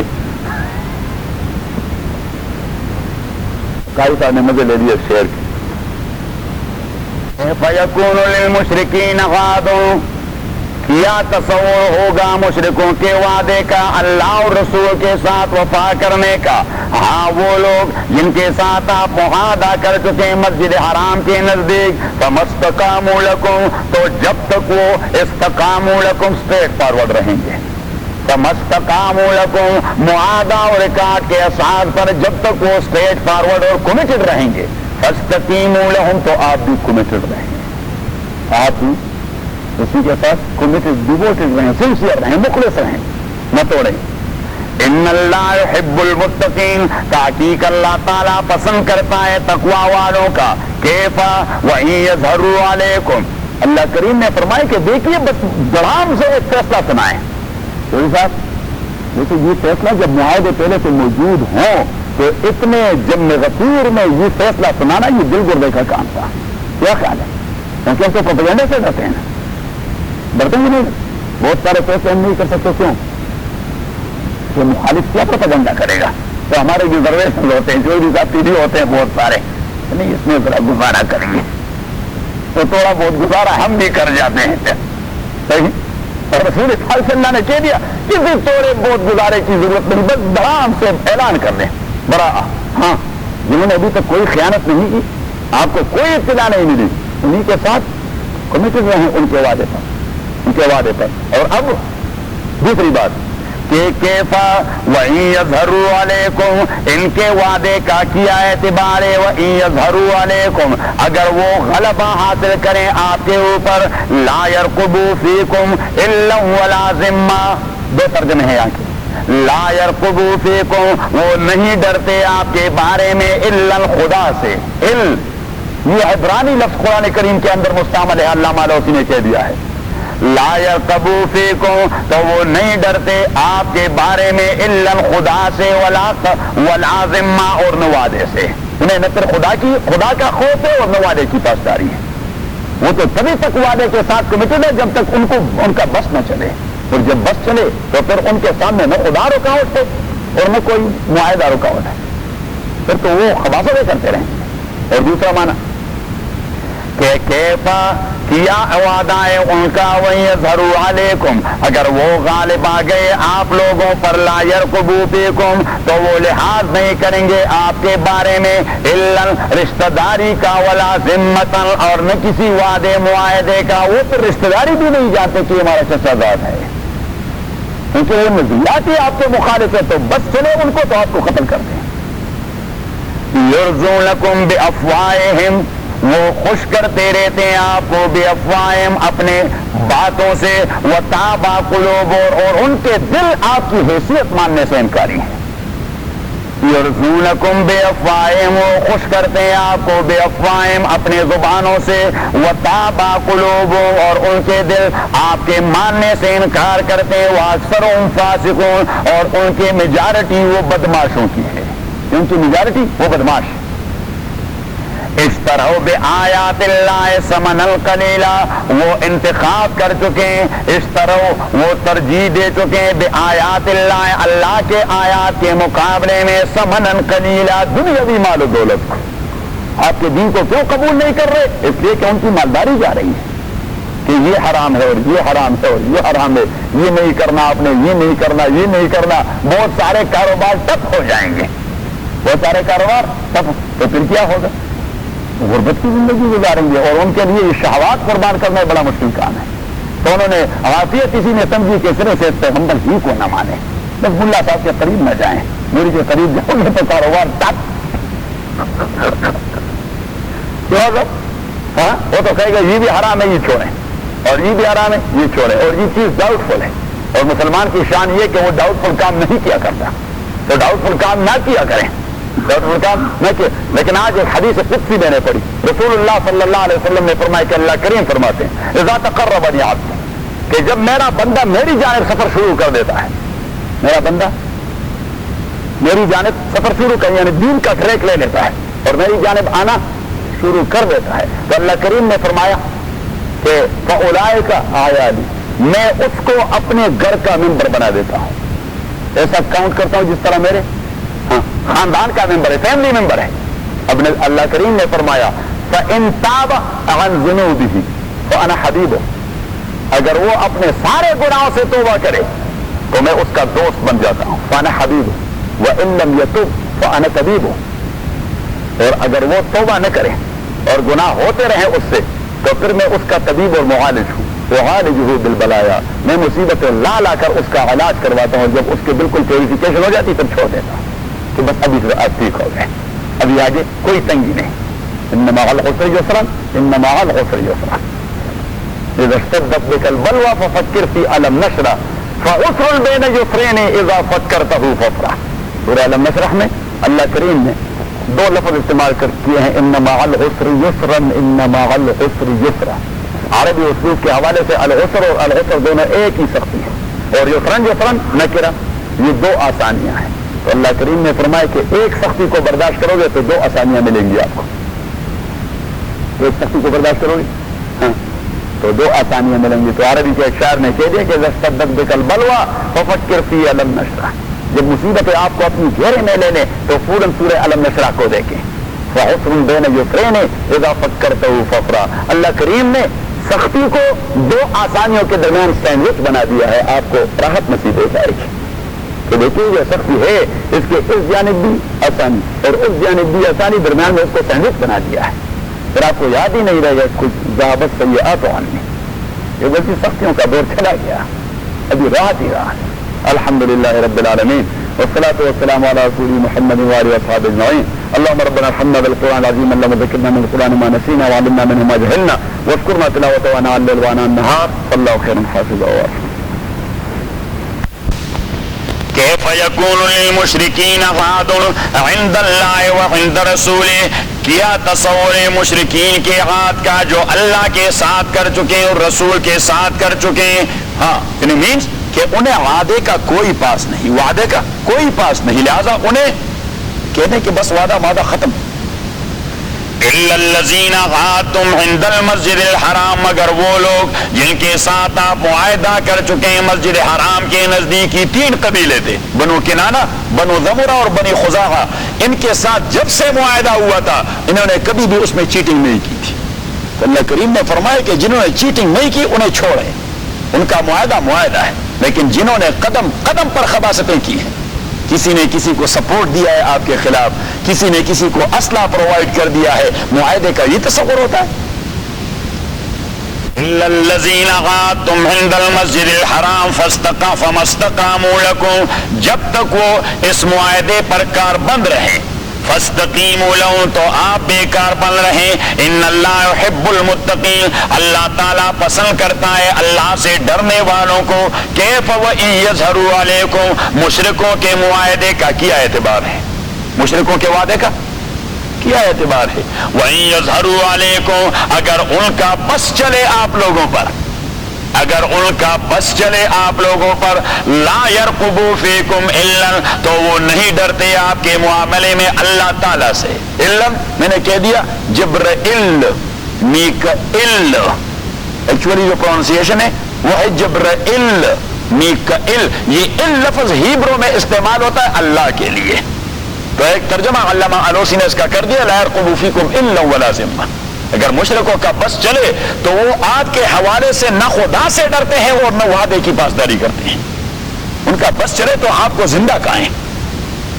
اور دوسری بات کیفا وَإِن یظہروا علیکم، اگر ان کا بس چلے آپ لوگوں کے اوپر، لا یرقبوا فیکم، وہ کوئی لحاظ نہیں کرتے آپ کے معاملے میں، الا رشتہ داری کا، ال کا معنی ہے رشتہ داری، وہ آپ کے معاملے میں کوئی پرواہ نہیں کرتے رشتہ داری کا، ولا ذمۃ، وعدے کی پاسداری کرتے، ہاں یرضونکم، وہ خوش کرتے رہیں گے آپ لوگوں کو، بافواہہم، اپنی باتوں سے خوش کرتے رہیں گے، وتابا قلوبہم، لیکن ان کے دل وہ منکر دل ہیں، ان کے دل انکار کرنے والے دل ہیں، وہ اکثرهم فاسقون، ان کی میجارٹی وہ بدماشوں کی ہے، اشتروا بآیات اللہ ثمنا قلیلا۔ اب مشرکین وہ الرجک ہو گئے، ہمیں بدماش کہہ دیا، ہمیں بدماش کہہ دیا۔ اللہ کریم نے فرمایا کہ اس سے بڑا بدماش کون ہوتا ہے جو اللہ کے دین کے مقابلے میں دنیاوی اغراض و مفادات کو ترجیح دے دے۔ اشتروا بآیات اللہ، انہوں نے انتخاب کر دیا ہے اللہ کے آیات اور احکام کے مقابلے میں ثمنا قلیلا، دنیا کی تھوڑی سی دولت کو، فصدوا عن سبیلہ، سو اللہ کے راستے پہ چلنے سے رک گئے ہیں، انہم ساء ما کانوا یعملون، تحقیق یہی لوگ جو عمل کرتے ہیں وہ بہت برا عمل ہے، ان کا جو بزنس ہے یہ بہت بڑا برا بزنس ہے۔ آپ ذرا سورہ بقرہ نکالیں، بالکل ابتدا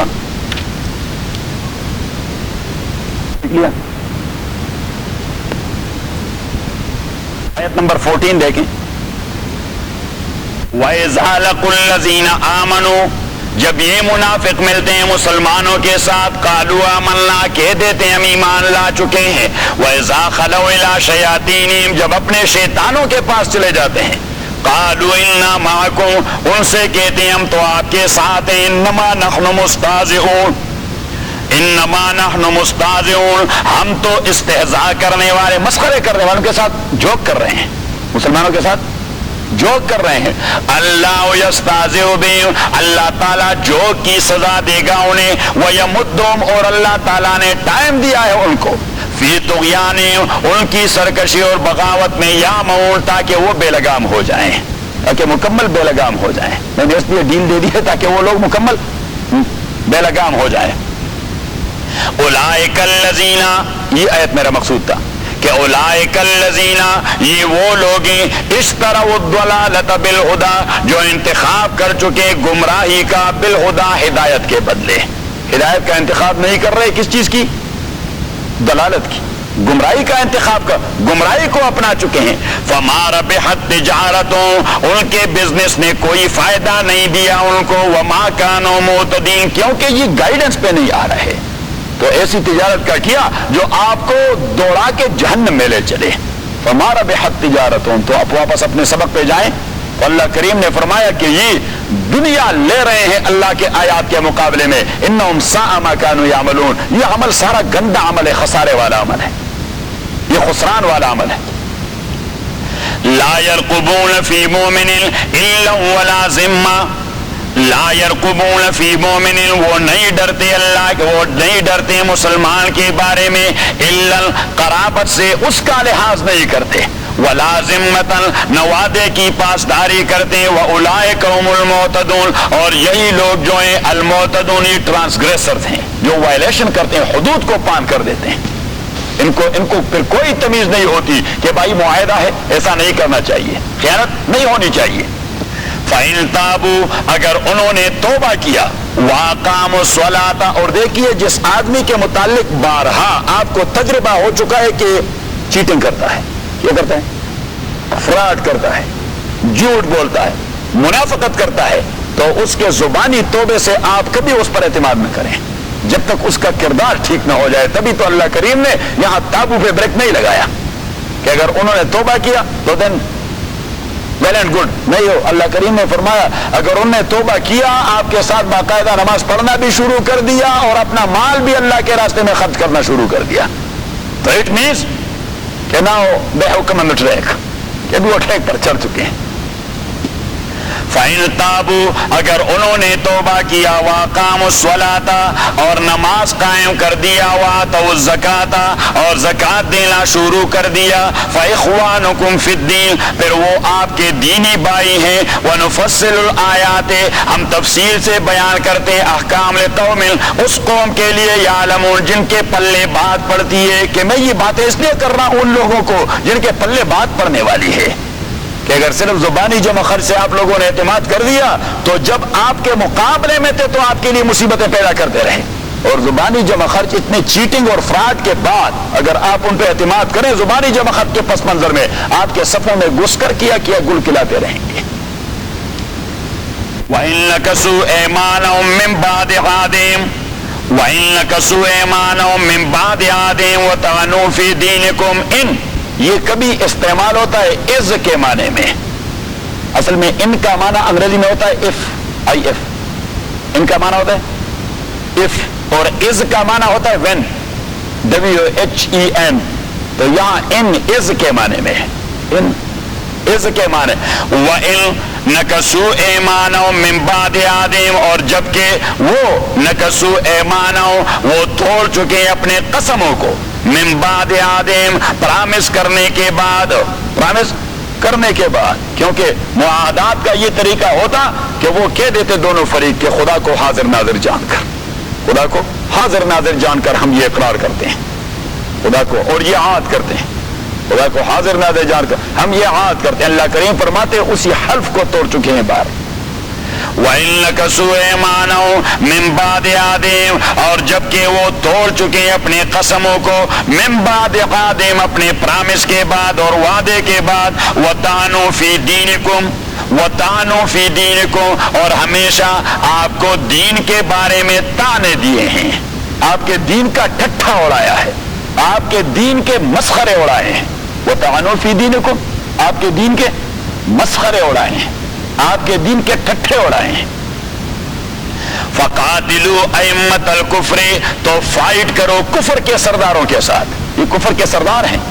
فَقَاتِلُوا أَئِمَّةَ الْكُفْرِ، فائٹ کرو أئمة الكفر، کفر کے سرداروں کے ساتھ، إِنَّهُمْ لَا أَيْمَانَ لَهُمْ، یہ ایسے لوگ ہیں کہ ان کے قسموں کا کوئی اعتبار نہیں، إِنَّهُمْ لَا أَيْمَانَ لَهُمْ، یہ پھر بھی قسم کھائیں گے، جب آپ ان سے فائٹ کریں گے تو پھر بھی اللہ کریم نے فرمایا ان کے قسموں کا کوئی اعتبار نہیں رہا۔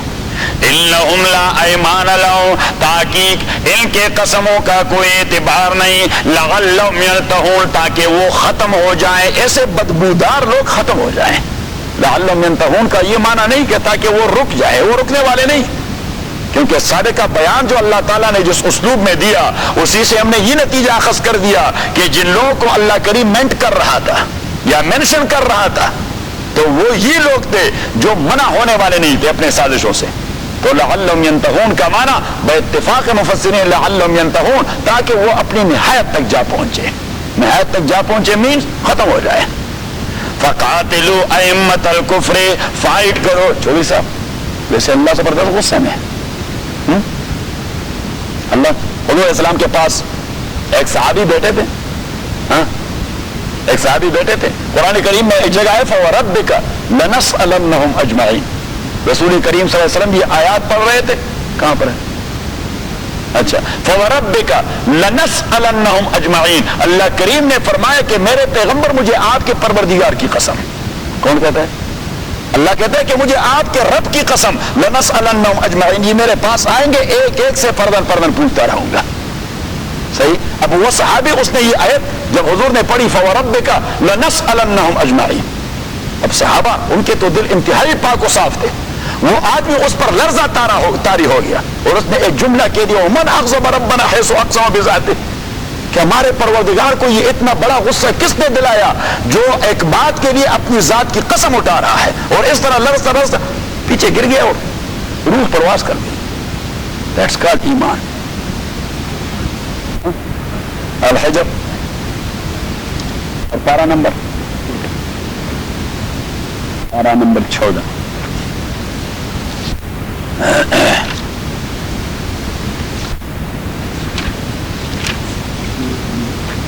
سورت نمبر 15، اللہ چکو میں جانا نظر جوڑ کمزور شیر لیا۔ آیت نمبر 85 دیکھیں، آیت نمبر 85 دیکھیں، وَمَا خَلَقْنَا السَّمَاوَاتِ وَالْأَرْضَ، ہم نے پیدا نہیں کیا آسمان اور زمین کا، وَمَا بَيْنَهُمَا، وہ جو ان دونوں کے درمیان ہے، إِلَّا بِالْحَقِّ، مگر حق کے اظہار کے لیے تاکہ لوگ مجھے پہچان سکیں۔ اللہ کریم نے فرمایا میں نے کوئی ڈرامہ تو نہیں رچایا، یہ جو میں نے اتنی بڑی دنیا پیدا کر دی ہے یہ میں نے کوئی ڈرامہ رچایا ہے، کوئی ڈرامہ رچایا ہے، بچوں کے وہ کیا گیمز ہیں، یہ میں نے اس لیے تاکہ لوگ مجھے پہچان سکیں۔ اب اللہ نے اتنی بڑی دنیا بنائی ہے اور لوگوں نے نہ پہچانا تو پھر آپ خود ہی کہہ دیں کہ اللہ کو کتنا غصہ آ گیا۔ وَمَا خَلَقْنَا السَّمَاوَاتِ وَالْأَرْضَ وَمَا بَيْنَهُمَا إِلَّا بِالْحَقِّ وَإِنَّ السَّاعَةَ لَآتِيَةٌ، اور وہ ٹائم آنے والا ہے، وَإِنَّ السَّاعَةَ لَآتِيَةٌ، اور ٹائم آنے والا ہے کہ میں پوچھوں گا، ٹائم آنے والا ہے کہ میں فَاصْفَحِ الصَّفْحَ الْجَمِيلَ، ابھی رسول پاک کو اللہ کنسول کر رہا ہے کہ آپ کو بھی ان بدبختوں نے بہت تنگ کیا. فَاصْفَحِ الصَّفْحَ الْجَمِيلَ، تو آپ بھی اگنور کرتے رہیں، ذرا برداشت کرتے رہیں، اگنور کرتے رہیں، ٹائم آنے والا ہے. اِنَّ رَبَّكَ، تحقیق آپ کا پروردگار، هُوَ الْخَلَّاقُ، وہ ان لوگوں کو پیدا کرنے والا بھی ہے، العلیم، اور ان کے کرتوتوں کو جانتا بھی ہے. ایسا ایسا ایک ایک لفظ جو بولتا ہے نا، اتنا زور ہے اس میں کہ اگر آدمی کا ایمان ہو تو ایک لفظ سے بھی روح چلی جاتی ہے. کہ ان ربک، آپ کے پروردگار، هو الخلاق، وہ ان لوگوں کو پیدا کرنے والا بھی ہے. یہ اس طرح تانا ہے جس طرح آدمی کے، بھائی آپ تو میرے ہاتھ کے بنے ہوئے آدمی ہیں، اب مجھے آنکھیں دکھا رہے ہیں. صحیح؟ تو اللہ کریم فرماتے ہیں آپ کو میں نے پیدا کر دیا اور مجھے آپ کے کرتوتوں کا پتہ ہے. ان ربک هو الخلاق العلیم. اب مشرکین مکہ کے 7 قافلے فل آف گرین وہ شام سے آئے. شام تو منافقین نے موقع سے فائدہ لے لیا، خبیث قسم کے لوگوں نے، اور انہوں نے مسلمانوں کو کہا آپ کے پیغمبر دیکھیے آپ لوگ بھوکے مر رہے ہیں، اور وہ دیکھیے جو اس کے مخالف ہیں کتنے سارے قافلے بڑھ کے لے آئے، 7 قافلے. تو اللہ کریم نے مسلمانوں کو کنسول کر دیا. وَلَقَدْ آتَيْنَاكَ، ہم نے دیا ہے آپ کو، سبعا من المثانی، 7 مکرر آیات سورہ فاتحہ کے، والقرآن العظیم، اور بہت بڑا قرآن میں نے آپ کو دے دیا ہے. تو آپ کیا گرین اور قافلوں کے پیچھے پڑے رہیں گے. لا تمدن عینیک، آپ لا تمدن عینیک الی ما متعنا بی ازواجا منہم، آپ خیال میں نہ لائیں الی ما، وہ چیزیں، متعنا بی ازواجا منہم، جو ہم نے ان کافروں کو دے دیے ہیں. ولا تحزن علیہم، اور آپ ان کے ایمان کی وجہ سے غمزدہ نہ ہو. واخفض جناحک للمؤمنین، ہاں اپنے ساتھیوں کے ساتھ نرمی کا برتاؤ کرو. وقل، اور کہتے رہیے، انی انا النذیر المبین، میں تو اللہ کی جانب سے کلیئر کٹ وارنر ہوں. کما انزلنا علی المقتسمین، ہم نازل کریں گے عذاب ان لوگوں پر. کما انزلنا علی المقتسمین، جس طرح ہم نے نازل کر دیا تھا علی المقتسمین، مقتسمین پر. مقتسمین کون تھے؟ الذین جعلوا القرآن عضین، وہ لوگ جو قرآن کریم کے ٹکڑے ٹکڑے کرتے رہے، جو بات ان کی فائدے کی ہوتی وہ کہتے ہیں یہ آج کی بات جو اس کی ہے بڑی ٹھیک ہے، آج کی بات جو اس کی ہے محمد کی صلی اللہ علیہ وسلم یہ بڑی ٹھیک ہے. دوسرے دن کوئی دوسری بات ہوئی، یہ جادوگر قسم کا آدمی ہے. اور میرے خیال میں تو اللہ تعالیٰ رحم فرمائے، اللہ ہمیں معاف فرمائے، ہمارے مسلمانوں کا معاملہ بھی تو اس سے کم نہیں ہے. مولوی ایسی بات کرے دین کے حوالے سے جو لوگوں کے مزاج کے مطابق پڑے. آج مولوی صاحب نے بڑی اچھی تقریر کی، دوسرے دن آپ کہہ دیں یہ چیز حرام ہے، یہ جو آپ کر رہے ہیں مسلمانوں کا شیوا نہیں، یہ قرآن کی سبھی خلاف ورزی. بھائی وہ امریکہ کے مزاج سے واقف نہیں ہے، یہی کہتے ہیں کہ نہیں. کما انزلنا علی المقتسمین الذین جعلوا القرآن عضین فوربک لنسألنهم اجمعین، مجھے آپ کے پروردگار کی قسم میں ان سے پوچھوں گا اور تمام سے پوچھوں گا. اللہ کریم نے فرمایا کہ پوچھنے کے حوالے سے کسی کو کوئی ایکسکیوز نہیں دی جائے گی، ساروں سے پوچھیں گے. تو صحابی نے کہا اف ومن اغضب ربنا، ہمارے پروردگار کو کس نے اتنا غصہ دلایا، حیث اقسم علی ذاتی، کہ وہ اپنے ذات کی قسم اٹھا رہا ہے اور اس طرح لفظ ہمارے اوپر تو پورا قرآن رکھ کے مجال ہے کہ کوئی حرکت ہو جائے. واپس اپنے سبق پر. وَإِن نَكَثُوا أَيْمَانَهُمْ، اور جبکہ وہ نَكَثُوا أَيْمَانَهُمْ توڑ چکے اپنے قسموں کو، مِن بَعْدِ عَهْدِهِمْ اپنے وعدوں کے بعد، وَطَعَنُوا فِي دِينِكُمْ اور آپ کے دین میں وہ مسخرے اڑا رہے ہیں. فَقَاتِلُوا أَئِمَّةَ الْكُفْرِ، آپ قتال کریں، فائٹ کریں أئمة الكفر، کفر کے رؤساء کے ساتھ. انہم لا ایمان لہم، ان کے قسموں کا کوئی اعتبار نہیں. لعلہم ینتہون، تاکہ یہ لوگ ختم ہو جائیں، تاکہ یہ لوگ ختم ہو جائیں. الا تقاتلون قوما نکثوا ایمانہم وہموا باخراج الرسول، یہ دیکھیے اسے کہتے ہیں انسٹیگیشن. کیا انگریزی اور قانون میں بھی کہتے ہیں کیا؟ Instigation. To instigate someone to fight, to instigate someone to fight. آپ انسٹیگیٹ آپ کس طرح کریں گے؟ جو اس آپ کو یاد نہیں وہ حامد جان نے فلاں وقت آپ کے متعلق، اب یہ میں بات اس لیے کس لیے کر رہا ہوں؟ اس لیے کہ اس کو اس پر ڈالنا چاہتا ہوں. صحیح، اس کو کیا کہتے ہیں؟ انسٹیگیشن. انگریزی میں اس کے قانون میں اس کے لیے لفظ ہے. انسٹیگیشن ایک چیپٹر ہے PPC میں، PPC پاکستان پینل کوڈ میں ایک چیپٹر ہے ابیٹمنٹ، اور ابیٹمنٹ کے بعد انسٹیگیشن، کہ بھائی کسی نے اس کو انسٹیگیٹ کیا تھا، تو اس کو شامل تفتیش کیا جائے، اس کو شامل تفتیش کیا جائے. کب اللہ کریم مسلمانوں کو جہاد کے لیے انسٹیگیٹ کر رہا ہے، غیرت دلا رہا ہے. کہ آپ کو غیرت نہیں آتی؟ ان لوگوں نے آپ کو اپنے گھروں سے نہیں نکالا، آپ کے پیغمبر کو نہیں نکالا، آپ پھر بھی بزدلی دکھا رہے ہیں. الا تقاتلون قوما، الا تقاتلون قوما، آپ کیوں فائٹ نہیں کرتے اس قوم کے ساتھ، نکسوا ایمانہم، جنہوں نے اپنے قسموں کو توڑ دیا ہے، وہموا باخراج الرسول، اور انہوں نے منصوبہ بنایا تھا پیغمبر کے نکالنے کا، وہم بدؤکم اول مرہ، اور ابتدا بھی انہی کے جانب سے ہوئی ہے. یعنی جتنی ساری اعتداء اور جتنے سارے وائلیشن ہوئے ہیں یہ کن کی طرف سے ہوئے؟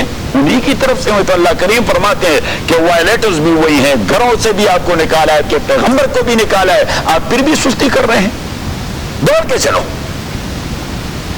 الا تقاتلون قوما، آپ کیوں فائٹ نہیں کرتے اس قوم کے ساتھ، نکسوا ایمانہم، جنہوں نے توڑ دیے ایمانہم اپنے قسموں کو، وہموا باخراج الرسول، اور انہوں نے وہموا منصوبہ بنایا تھا، قصد کیا تھا پیغمبر کے نکالنے کا، وہم بدؤکم اول مرہ، اور انہوں نے بدؤکم اول مرہ، انہوں نے ابتدا انہوں نے کی تھی. اتخشونہم، آیا آپ لوگ ڈرتے ہیں ان سے، فاللہ احق ان تخشوا، اللہ تعالیٰ یہ حق رکھتا ہے کہ آپ صرف اس سے ڈریں. ان کنتم مومنین، اگر آپ ایمان والے ہیں، قاتلوہم، فائٹ کرو ان کے ساتھ، قاتلوہم، فائٹ کرو. یعذبہم اللہ، اللہ تعالیٰ انہیں عذاب دے دے گا، بایدیکم، آپ کے ہاتھوں سے، ویخزہم، انہیں ذلیل کرے گا، وینصرکم علیہم، اور آپ کو امداد دے گا ان کے مقابلے میں، ویشفی صدور قوم مؤمنین، اور شفا دے دے گا، تسلی اور اطمینان فراہم کر دے گا، صدور قوم مؤمنین، مومن قوم کے قلب و دماغ کو، ان کے دلوں کو، وَيُذْهِبْ غَيْظَ قُلُوبِهِمْ، اور اللہ تعالیٰ ختم کر دے گا غیظ قلوبہم، مسلمانوں کے دلوں کا غم، کیونکہ ان لوگوں نے ان کو بڑا غم زدہ کر دیا ہے. وَيَتُوبُ اللَّهُ عَلَى مَن يَشَاءُ، اور اللہ تعالیٰ رجوع کرتا ہے ان پر جس کو وہ چاہے. وَاللَّهُ عَلِيمٌ الْحَكِيمٌ، اللہ تعالیٰ علم والا اور حکمت والا ہے. ویسے قرآن کریم کی جنرل اپلیکیشن کے حوالے سے، جنرل اپلیکیشن عمومی تطبیق کے حوالے سے، سلطان نور الدین زنگی رحمۃ اللہ علیہ بڑے ولی قسم کے بادشاہ گزرے ہیں. سلطان نور الدین زنگی رحمہ اللہ بڑے ولی بادشاہ گزرے ہیں. اس نے خواب میں دیکھ لیا رسول اللہ صلی اللہ علیہ وسلم کو. حضور علیہ السلام نے کہہ دیا کہ نور الدین کلبان یتبعانی، دو کتے میرے پیچھے لگے ہیں، ذرا ان کتوں سے مجھے چھڑاوا دے. اب وہ صبح اٹھ کے کنفیوز رہا، علماء کو جمع کر دیا، حضور کو خواب میں دیکھ لیا، اور اس نے ایسا کہا، میں کہا کہ ہم بھی نہیں جانتے کیا کچھ ہو رہا ہے. دوسرے دن پھر تیسری رات پھر جو خواب دیکھ لیا تو پوچھ لیا کہ اللہ کے نبی ذرا مجھے تو منشن کروا دیں. تو حضور علیہ الصلوۃ والسلام نے حلیے بتا دیے دو آدمیوں کی کہ میرے پیچھے لگے ہوئے ہیں، آپ ذرا میرے چھڑاوا کروا دیں ان سے. تو سلطان نے صبح لوگوں کو جمع کر دیا، علماء کو جمع کر دیا کہ اب اس قسم کا مسئلہ ہے. تو انہوں نے کہا آپ نے مدینہ جا کر لوگوں کو جمع کرنا ہے اس حوالے سے کہ سلطان آج انعامات تقسیم کرے گا، ان لوگوں کو ایڈ دیتا رہے گا، فائنانشل ایڈ اور فلاں فلاں، لوگ آ جائیں گے. تو جو حلیے آپ کو دکھا دیے گئے ہیں وہ آپ پہچان جائیں گے. تو سلطان بھی گئے، علماء بھی ساتھ، بہت بڑا وفد لے گئے، اور اعلان عام ہوا کہ سلطان آ گئے ہیں. اور سلطان